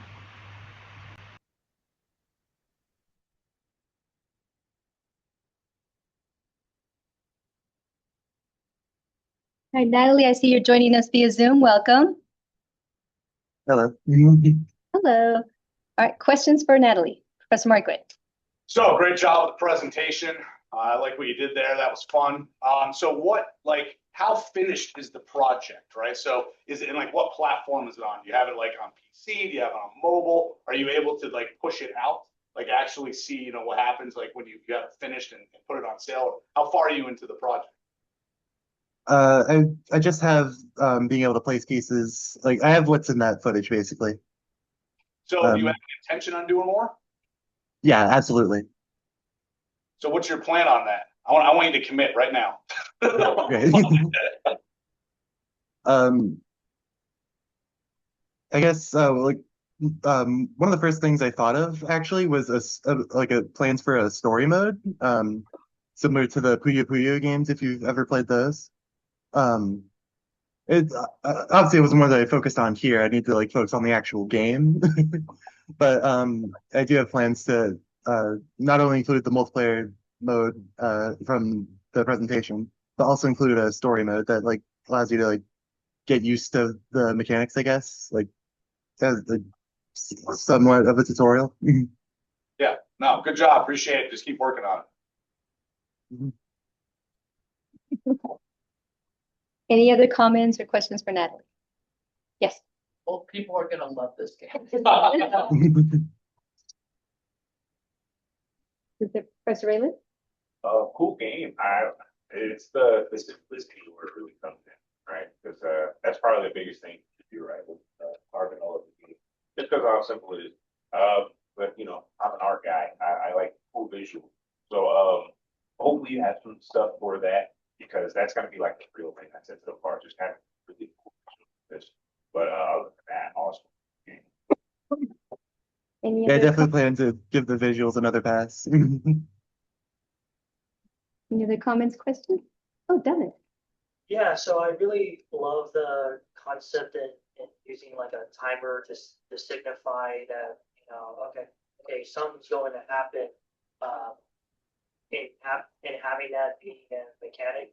I love how you emphasize as a puzzle because I am currently right now trying to work on my set that focuses on both narrative and a puzzle as well. So this helped me this not only helped me figure out, okay, well, other students are doing puzzles as well. How can I essentially think and inspire myself to actually do like not similar to yours, just help me figure out, okay, like, yeah, this is also a puzzle thing as well. It's part of the mechanic. Yeah. Thank you, Dominic, for sharing that because this is the purpose of inviting our peers is to be inspired by students that are already presenting, that have done the hard work. And to piggyback on your comment, Dominic, Natalie, in retrospect, now that you are done, what would you have done differently if the project were to start all over today? I think I would have put planning into like the size of the board because I kind of just picked numbers at random and I realized while I was like getting that footage, I was like, man, this board is way too big. I should make this a bit smaller. I mean, I can change that, but like it was just like in the moment, I was like, huh, maybe I should think more on that. There's a comment from Tristan in Zoom. Great job on your SIP, Natalie. The player competition mode idea was so exciting, and I could see friends battling it out playing together. Any other comments, questions for Natalie? Are there any like monetization methods, for an example? Is it like a paid game where you're going to add like a free to play with ads? Is there going to be some way of like monetizing such a thing if you want to put it out on the market? Anything like that? I would think just like a one-time payment thing. I'm not a huge fan of like microtransactions or ads and stuff. If I wanted to sell something, I think I would just want to sell a thing. Yeah. I'm sure many would appreciate that. Thank you very much, Natalie. Well done. All right, next up we have game programming major Mason Griffin with longtime tutorial plugin. All right, so picture this. You want to get back into a game where you haven't played in a while, but you forgot the controls and the story, so you wind up playing a new save, starting from the beginning, from scratch. Has this ever happened to you? This could be a big issue for people, including me, who has ADHD or can't play games because of being so busy. Many people here have most likely reset their games at least once because of not playing for a while and need to start fresh.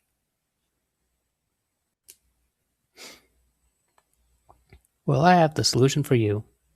Introducing Long Time Tutorial. Now, you might be asking what that would be. Well, the Long Time Tutorial is a plugin that measures how long you have been away for, and if it exceeds the time threshold made by the developer, it will run a script of the developer's choosing. And these can range from control pop-ups to story flashback cutscenes to even levels of the player to practice in. There are endless possibilities. The best uses for this kind of plugin would include long single-player RPG games that would require patience to beat the game, or multiplayer hyper-realistic shooters that have way too many buttons, or stories that I would need recapping again just to see what's going on. Now for the developers, this plugin allows for customization from the script to execute to the threshold time allowed until the script executes. The top right image shows what would happen when the threshold is met. executing Hello World, and the bottom shows what would happen if the player played again within the 10 seconds. It doesn't execute it, and the game continues as normal. This plugin is meant for developers to explore how to interact with the player, so I made this open source and available in Fab. No one likes excessive pop-ups in their games, especially when it's useless tips on things the player already knows, but imagine if they were helpful and only appear when they are needed most. The developer can turn off the plugin when they want to and make exceptions within the code to make sure it doesn't activate when it shouldn't and doesn't interrupt other processes. The hardest part of this entire project was weirdly the debugging, coding the plugin in a different language, then building it and transferring to Unity, then figuring out the plugin settings for compatibility, then updating the script to incorporate the functions of the plugin just to debug every time I change the code. That was the most difficult part, while not knowing how plugins work at the start of the journey, but I am grateful for learning how to do it now and unlock possibilities for new opportunities down the road. And if we were to incorporate this plugin into every game, people would be less likely to restart a game from the start because it eases the player back with a helping hand with what they forget, instead of dropping them off to where they left off with no hint on what to do next.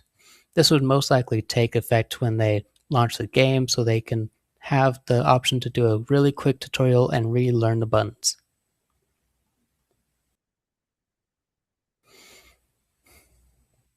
There are many use cases scenarios when it comes to this plugin, and since this plugin is open source, people can contribute by helping incorporating different game engines, launcher support, cloud saving to the time file, adding features like story markers for recaps, and etc.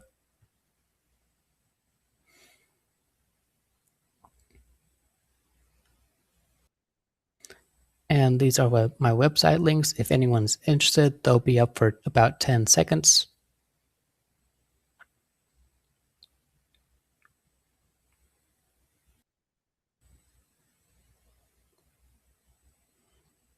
And these are the pictures. And any questions? These are the pictures I used.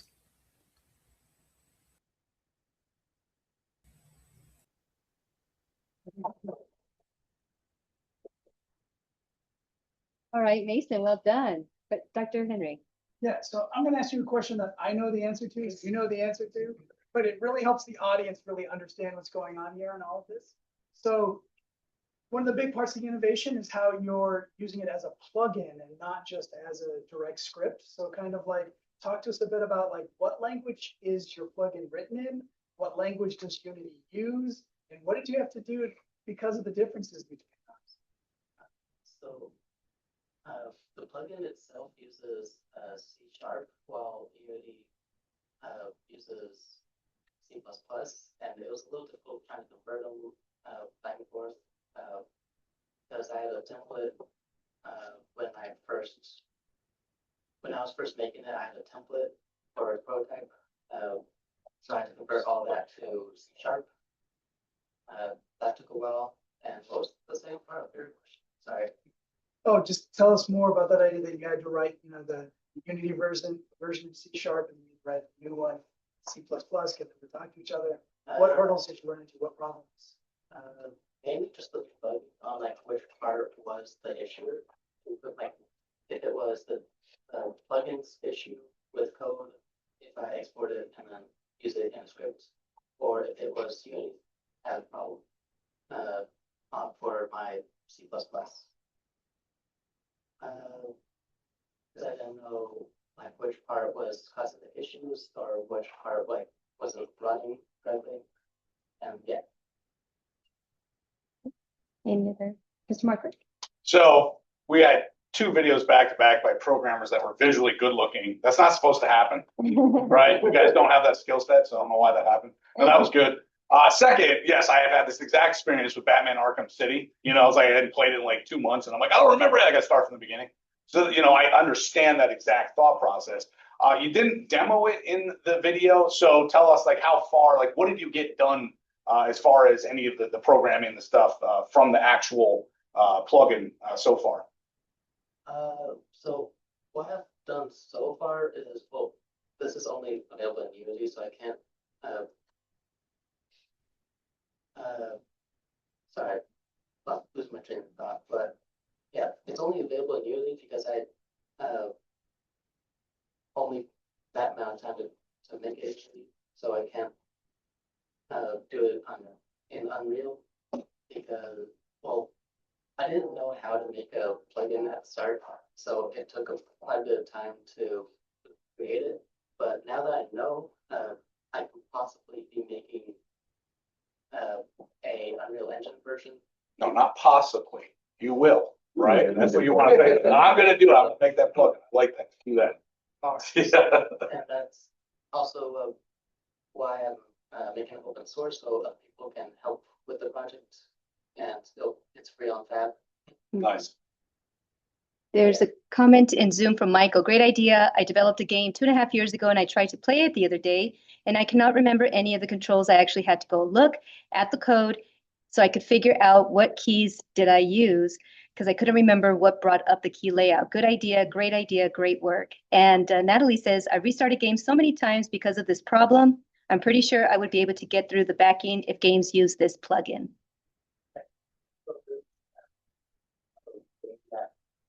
So much trouble trying to start is The Witcher 3, because some of you may know how long the tutorial is.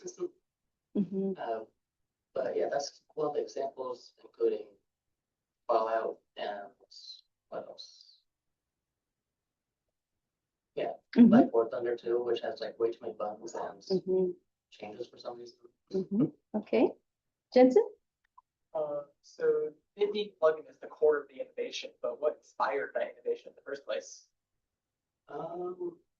It's mainly because, well, a very small amount of games usually do refresh the player on what to do and what the story is.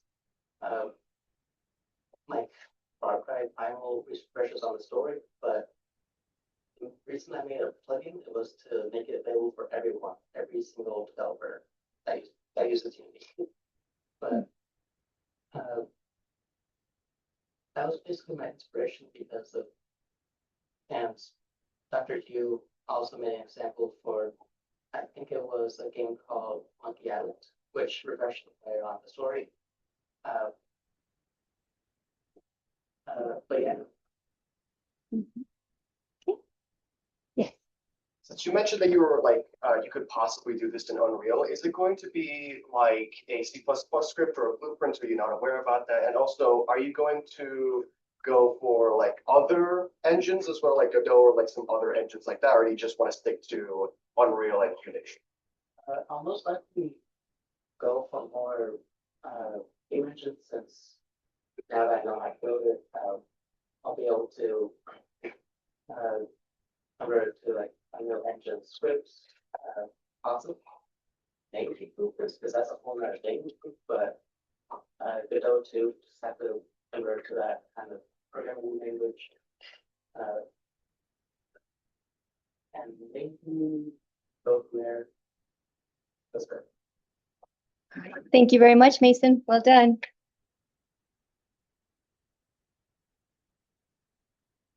Okay, next up we have an online VR major, Benton Markham with Ventura. How many times have you picked up a language learning app only to spend a few days dedicated to using it, yet feeling as if you're spinning on wheels? Or learned about how to say you can kiss a bear, but upon visiting Cancun, Mexico, you forgot how to respond when someone asks you how you are, and instead, you respond by saying you have a bathroom.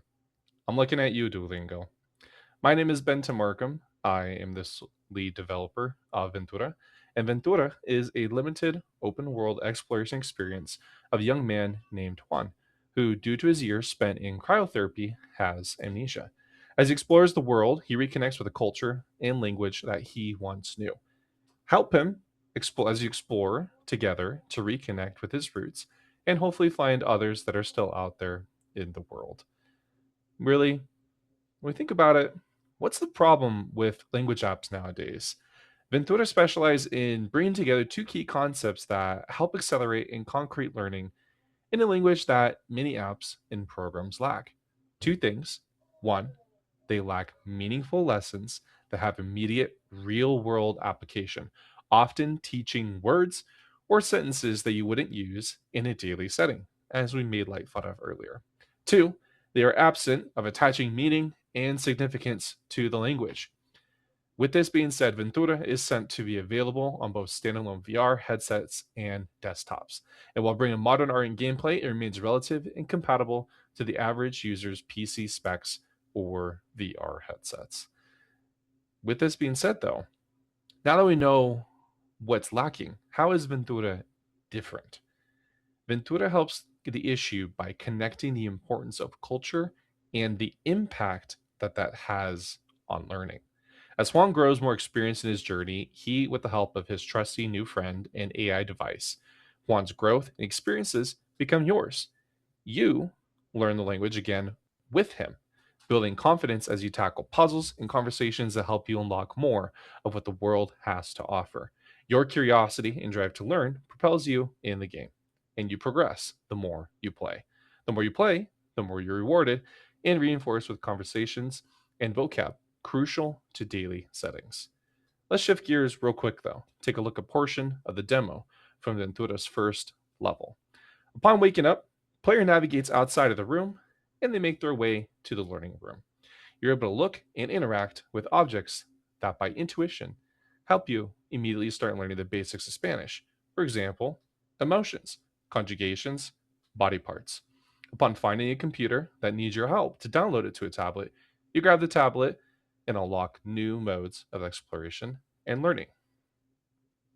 In this later portion of the video, we see the player navigating to an art piece where, upon interaction, they are able to learn about the object and start building ties to its culture.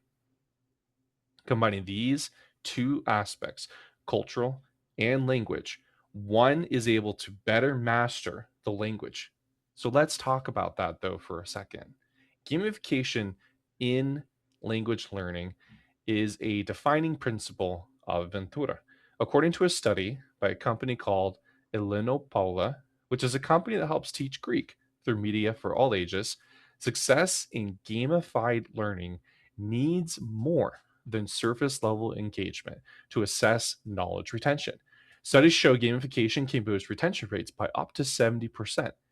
Interactive and immersive experiences create memorable learning moments.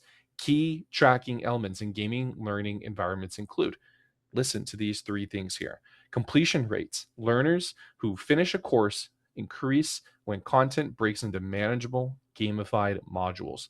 Two, quiz and assessment scores, being able to show their learning. And three, clear indicators of learning outcomes measure actual knowledge acquisition. These skill acquisition metrics students will apply for competencies in ground scenarios effectively. With this being said, we've had a few playtesters be able to play our game, and they've mentioned that it feels as if there is a potential being able to better learn what they are doing in their game. When they are able to tie the experience to, say, for example, what is a rubber duck? And they pick up the rubber duck and they see it as we have in our game, or a painting. They now connect with creación de las aves, which is a painting meaning creation of the birds. They think, oh, now whenever I think of aves or creación, I associate the words with that painting.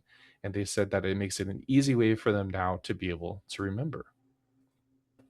So with this, these playtesters helped be able to showcase the live potential that Ventura offers. When we think about it also, culture strengthens language learning ties and ties meaning to the word, besides gamification in its learning. In an example of our demo, as we've shown, upon accessing an object, you're able to view it to learn more about the photo. Creación de las Aves, as we mentioned earlier, is a culturally important photo to South America. Another is accessing a learning room that has the photo of emotions. It's only thing to be told what something means, but to experience it for yourself and apply intuition with purpose solidifies the knowledge. Another fun thing to learn is an amazing study done by Kimsanova Ozima, Max Fuzulo, Kizi, motions over how the impact learning states acquisition without an understanding of the associated cultural framework can lead to miscommunication and cultural faux pas. Learners may grasp the literal meaning of words, but miss the implied social cues or cultural significance. Thus, effective language learning requires a dual focus on linguistic and cultural competence. So, what does that really mean? Basically, that means we need to have a reason behind first our studies. We need to have a goal behind what it is. If we're just studying to study, there's often not much we're going to tie it to. Often people want to go on trips, they want to be able to talk to a friend, people who maybe go into Peace Corps or going on mission for their church, reasons where they have this emotional investment to be able to go and learn a language. Ventura offers the opportunity for them to be able to have an experience like that, even if someone might not be going and participating in those activities, where they're able to incorporate and implement a language.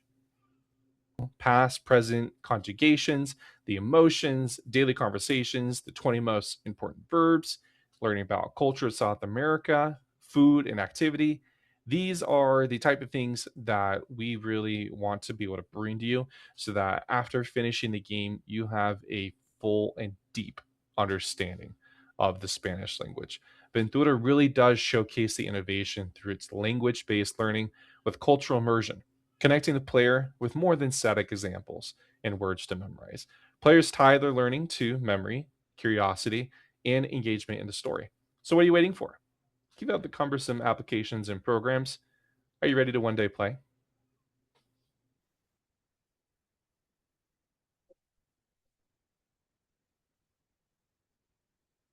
I don't know if Benton is joining us via Zoom. Benton, are you there by chance?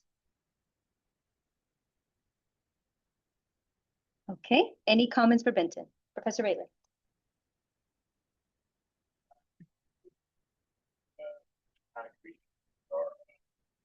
Our game here because the gamification of it, that's a lot different from a lot of phone apps. So you click a green button, get the little words pop up, how to follow along with the word. That's not true.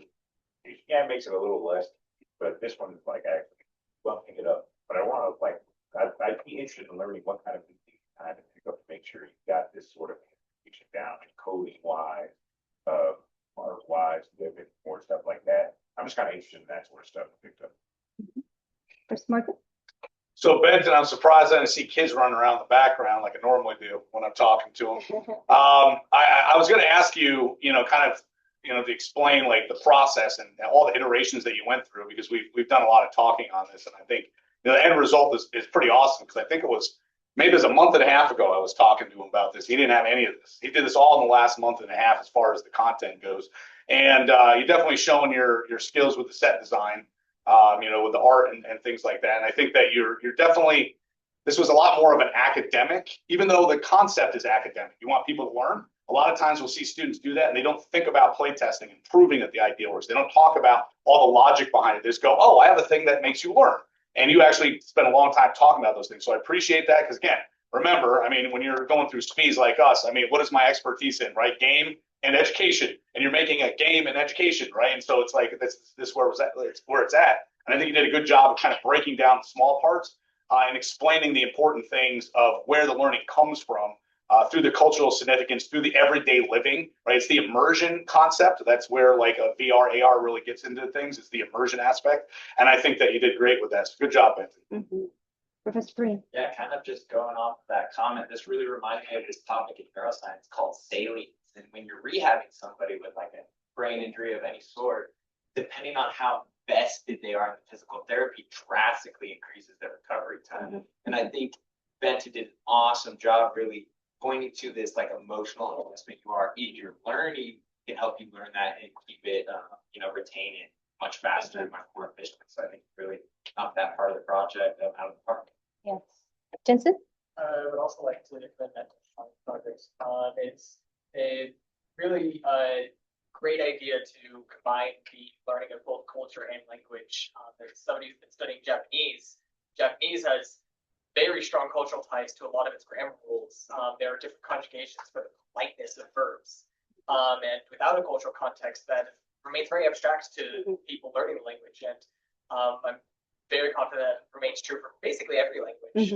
Learning the cultural context behind that language, I guarantee helps not only solidify the language, but helps them use it more effectively. Absolutely. And Benton, something that you also pointed to was many people that are studying a second language feel that immersion in that particular area helps to facilitate learning the language. And many of us, can't just move to another country to learn the language. So VR is about as close as we can get to full immersion.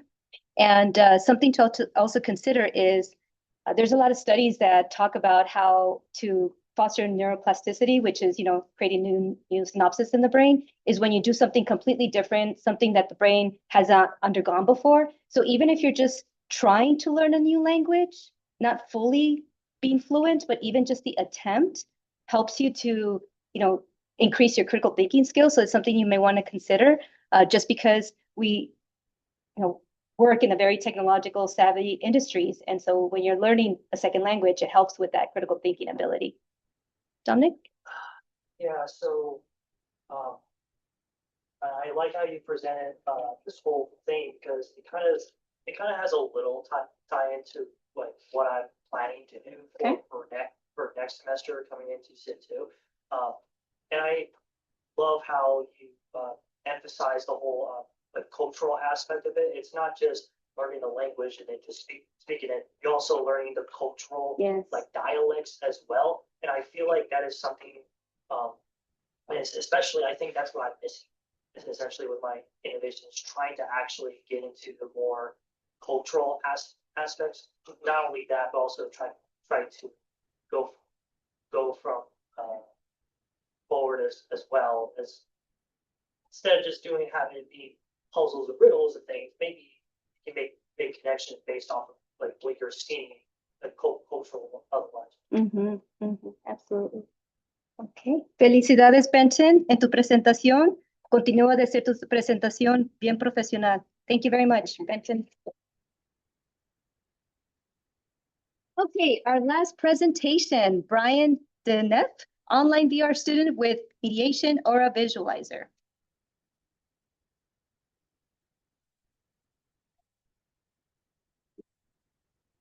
Hi, everyone. My name is Brian Denef. Imagine turning how you feel right now into a beautiful, living 3D meditation you can see and hear. That is what my meditation program does. It takes your current mood and transforms it into colors, light, and sound using simple math.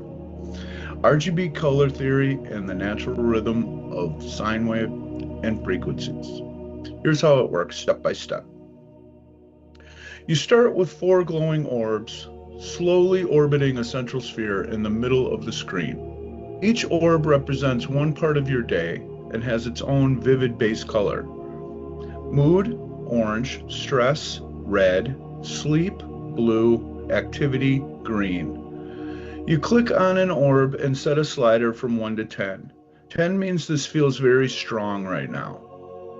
You do this for all 4 categories. Once all sliders are set, the math begins. First, the program adds your 4 slider numbers and divides by 4 to find the average. It's 5.5 for an average. This average controls 2 important things. The first is your aura color. The program uses RGB color mixing. RGB stands for red, green, blue, the 3 primary colors of light that screens use to create every color you see. It calculates a weighted blend like this. Take each category's base color as red, green, blue numbers, multiply that color by your slider value, add all 4 results together, then divide by the total of your sliders. This gives one smooth blended color. Higher slider values pull the final color more toward that orb's hue.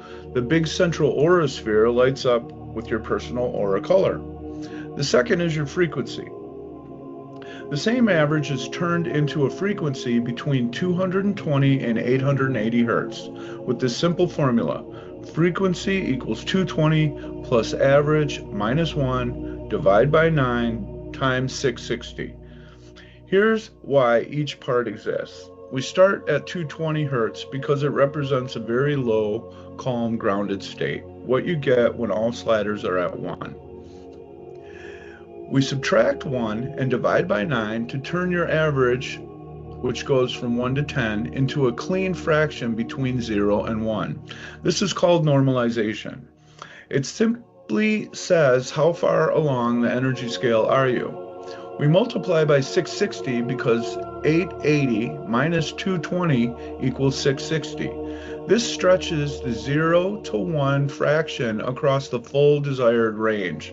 So a low average stays near 220 hertz and a high average reaches near 880 hertz. This gives a smooth musical scale. Low average feels grounded and slow, high average feels bright and energetic. The program then picks the closest descriptive label, like heart coherence, and plays one of 4 gentle inspired MP3 frequencies, 432, 528, 639, or 741 hertz. Now a sphere ring appears orbiting the center aura sphere. This ring is made of 72 to 128 small glowing spheres, whose colors are weighted by your sliders. More red if you rated stress high, for example. This means the sphere ring is going to have more red spheres. The sphere ring moves using sine wave math. The same kind of smooth waves found in sound, light, and breathing. A master clock called wave time grows steadily every frame. Then, sine functions create gentle, natural motion. The ring orbits the center using the sine and cosine to make perfect circles. The radius breathes in and out. Current radius equals 3.15 plus sine wave time times 1.8 plus phase times amplitude. Spheres bob gently up and down with another sine wave. Brightness pulses smoothly because of shifting the sign from -1 to +1 into a clean 0 to 1 range. Fade equals sine wave time times pulse speed plus phase plus 1 divided by 2, then bled toward your aura color. The key is that everything is tuned to a frequency. Higher hertz values make the sine wave run faster with bigger swings, faster orbiting, stronger breathing, quicker twinkling. Lower hertz keeps the motion calm and slow. Small phase differences between spheres creating a flow, traveling wave effect instead of everything pulsing together. Old spheres slowly fade to black after several orbits. This decaying light of the sphere ring, driven by sine waves, gives the hypnotic feeling of release and flowing energy. In the background, a large infosphere shows the sound frequency name, a short peaceful description, and a corresponding positive affirmation. In simple terms, your 4 honest numbers, 1 average, RGB weighted color blend, plus carefully designed frequency formula, sine wave driven particle ring whose rhythm matches the healing music and feels alive. The program is a symbolic mirror that turns cold numbers into something meditative and beautiful. It helps a person visualize their current state and relax. Basically, you tell it how you feel, and it replies with a unique mix of light, color, and sound made just for you.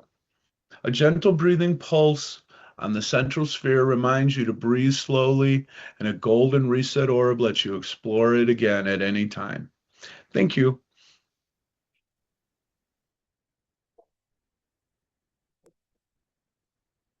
Let's see, I'm not sure if Brian is joining us. Brian, are you via Zoom by chance? Okay, comments for Brian. Mr. Markley. Epic beard, by the way. Yeah, that was awesome. I'm gonna have to say I'm too stupid to understand what you were saying. Yeah. Now as a constructive criticism, I would say that even though the concept is actually really cool, it would really help, especially if you want to push this presentation in front of other people for different reasons, to show some of it like in action, right? Show somebody like play testing it and then and try to, kind of talk to them about it. I think that's where the value is going to come in, where you kind of put that in there, because you did wrap it up at the end. So like I was confused all the way until the end. And then at the end, you kind of wrap it up and say, here's why it's happening. So I do like that what you did. Maybe you can put that in the front and then have that a little bit in there. But in general, I think, the idea is pretty epic. And I love the idea of taking technology and making us relax, because most of the time, technology is making us more anxious, more stressed. So I feel like it's the kind of a really, really awesome idea that you centered yourself on. I was just wondering about like what I would note is like for later on if there's like any benchmarks or like things to say like how well it runs on like other programs, because I would highly recommend putting this out on mobile or even on the watch. But my concern would be like, since it does a lot of calculated math, how bad it would be for the CPU to just process all these stuff really quickly. But I would just like recommend maybe if it runs really well, I'd recommend you setting it up on like phones or watches even, or maybe set it up as a background test, maybe put it in the background. But that's just like a note that I wanted to like say is like how well it would perform on maybe lower end devices or even on phones even. So like how well or how bad it would run. That's what I would point out. Good suggestions. I had two questions, assuming he can hear me okay. He's unfortunately not available via Zoom. So we're accepting more comments. But if you do ask a question, this is recorded. You could potentially. I would be curious if he has plans to further develop this, maybe using shaders, because that could look really cool. It reminds me a lot of the old music visualizers that came with media players. And then I could also see the potential, if it's open source, to add integrations with hardware, maybe a heart rate monitor or a BCI band, an accelerometer just to detect if you're maybe moving, fidgeting a bit, stuff like that. Make it real time rather than just setting a slider at the very beginning. Important notes for sure. Professor Bellinger? I just wanted to point out that Brian's band, Bioaggression, are pioneers in death metal. And so it's just ironic that at this stage in his career, he's calming us. Love it. Incredible intensity in his work. It's available on Bandcamp. Stop paying me for that. All right, you heard it. Yes. A second version of this, how this is your version that you're adjusting now, and then here's your cumulative data of over every time you've logged in. This is how you've averaged across each year as a good tracker. This is how you measure your stress level and like a mental health awareness. Do I use this when I'm stressed or depressed or something like that? Any other comments? Yes. I haven't been in many of these SIP project meetings, if you will, but I honestly was not expecting this to be one of the things that I would see. But I did find it very interesting. A lot of people are talking about the emotional gauging that is coming from the project, of it being meditative, of tracking your feelings. But to be honest, even just watching the video felt like a transcendental experience. Like I was taking substances, even though I've never taken any myself. But I find that to be actually very interesting. I found myself to be attracted to even interesting videos of fractals being visualized. I think it is an oddly calming experience to just experience math. And I think the amount of math that you explain in the video itself could be used as a further meditative, transcendental experience that I don't think needs any like guidance, if you will. I think people guiding themselves through the art of the medium itself, I think, works in its favor. I think people are always trying to find answers through these meditative things, telling you what you should do, telling you what you should be feeling. But I think even just experiencing it in and of itself, I think is worthy of consideration. But I quite enjoyed the project and the video that accompanied it. I think it enhanced the overall experience, at least to me. Yeah, it's wonderful. Thank you for sharing, Dominic. Yeah, so some of the comments are kind of basically on the same brainwave, especially with Mark, when he was saying that at the end, that's where it kind of really kind of like wrapped up, saying that okay, this is I can now get what this is, because at the beginning it was more like explaining program stuff, which is math. I'm not the greatest at programming stuff, math stuff. I can do a little bit, just not a whole lot, but I kind of got a little lost at times, especially with the music playing in the background. It all tied it in at the very end, obviously, but at first it was a little bit confusing. At the same time, though, it is fascinating to hear that with this innovation going forward, that you take it out to market one day. You never know, people will need it. So that's what I would say as an advice towards the person, the later future, coming to actually putting this out there. Yes, yes. There's some comments, really cool software. Like if we could add a biofeedback device so you can actually get feedback from the person. And another comment is, it reminds me of the Oculus VR Mood app. Okay. All right. Well done, Brian.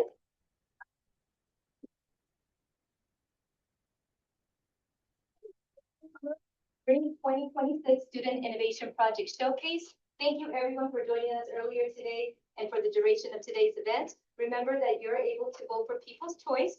Make sure that you cast your votes within the next several minutes so that way we can calculate and tally up the results and then share the winning results this Friday at our Student Awards ceremony. So again, thank you very much to everyone joining us. Thank you, Dr. Bowman, for your support, to Chancellor Cimarosa, to our UAC president, and to everyone here, especially the SMEs and the students, for all of your hard work. And a big, big thank you to Professor Derek Clark for helping to administer this entire event virtually. So thank you very much, Derek. Say hello to everybody. Epic beard.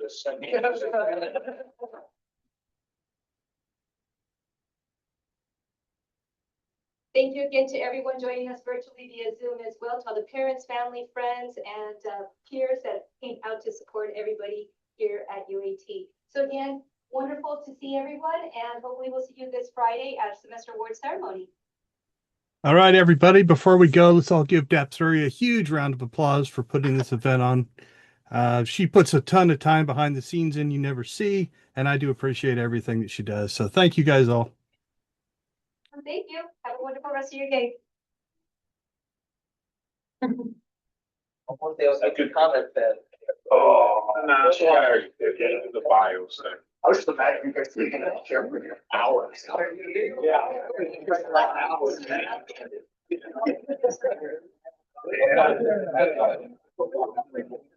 On Saturday, they didn't take me in. They asked me for a room. Oh, that's weird. Oh, maybe Ellie has that. I put it up close already. Oh.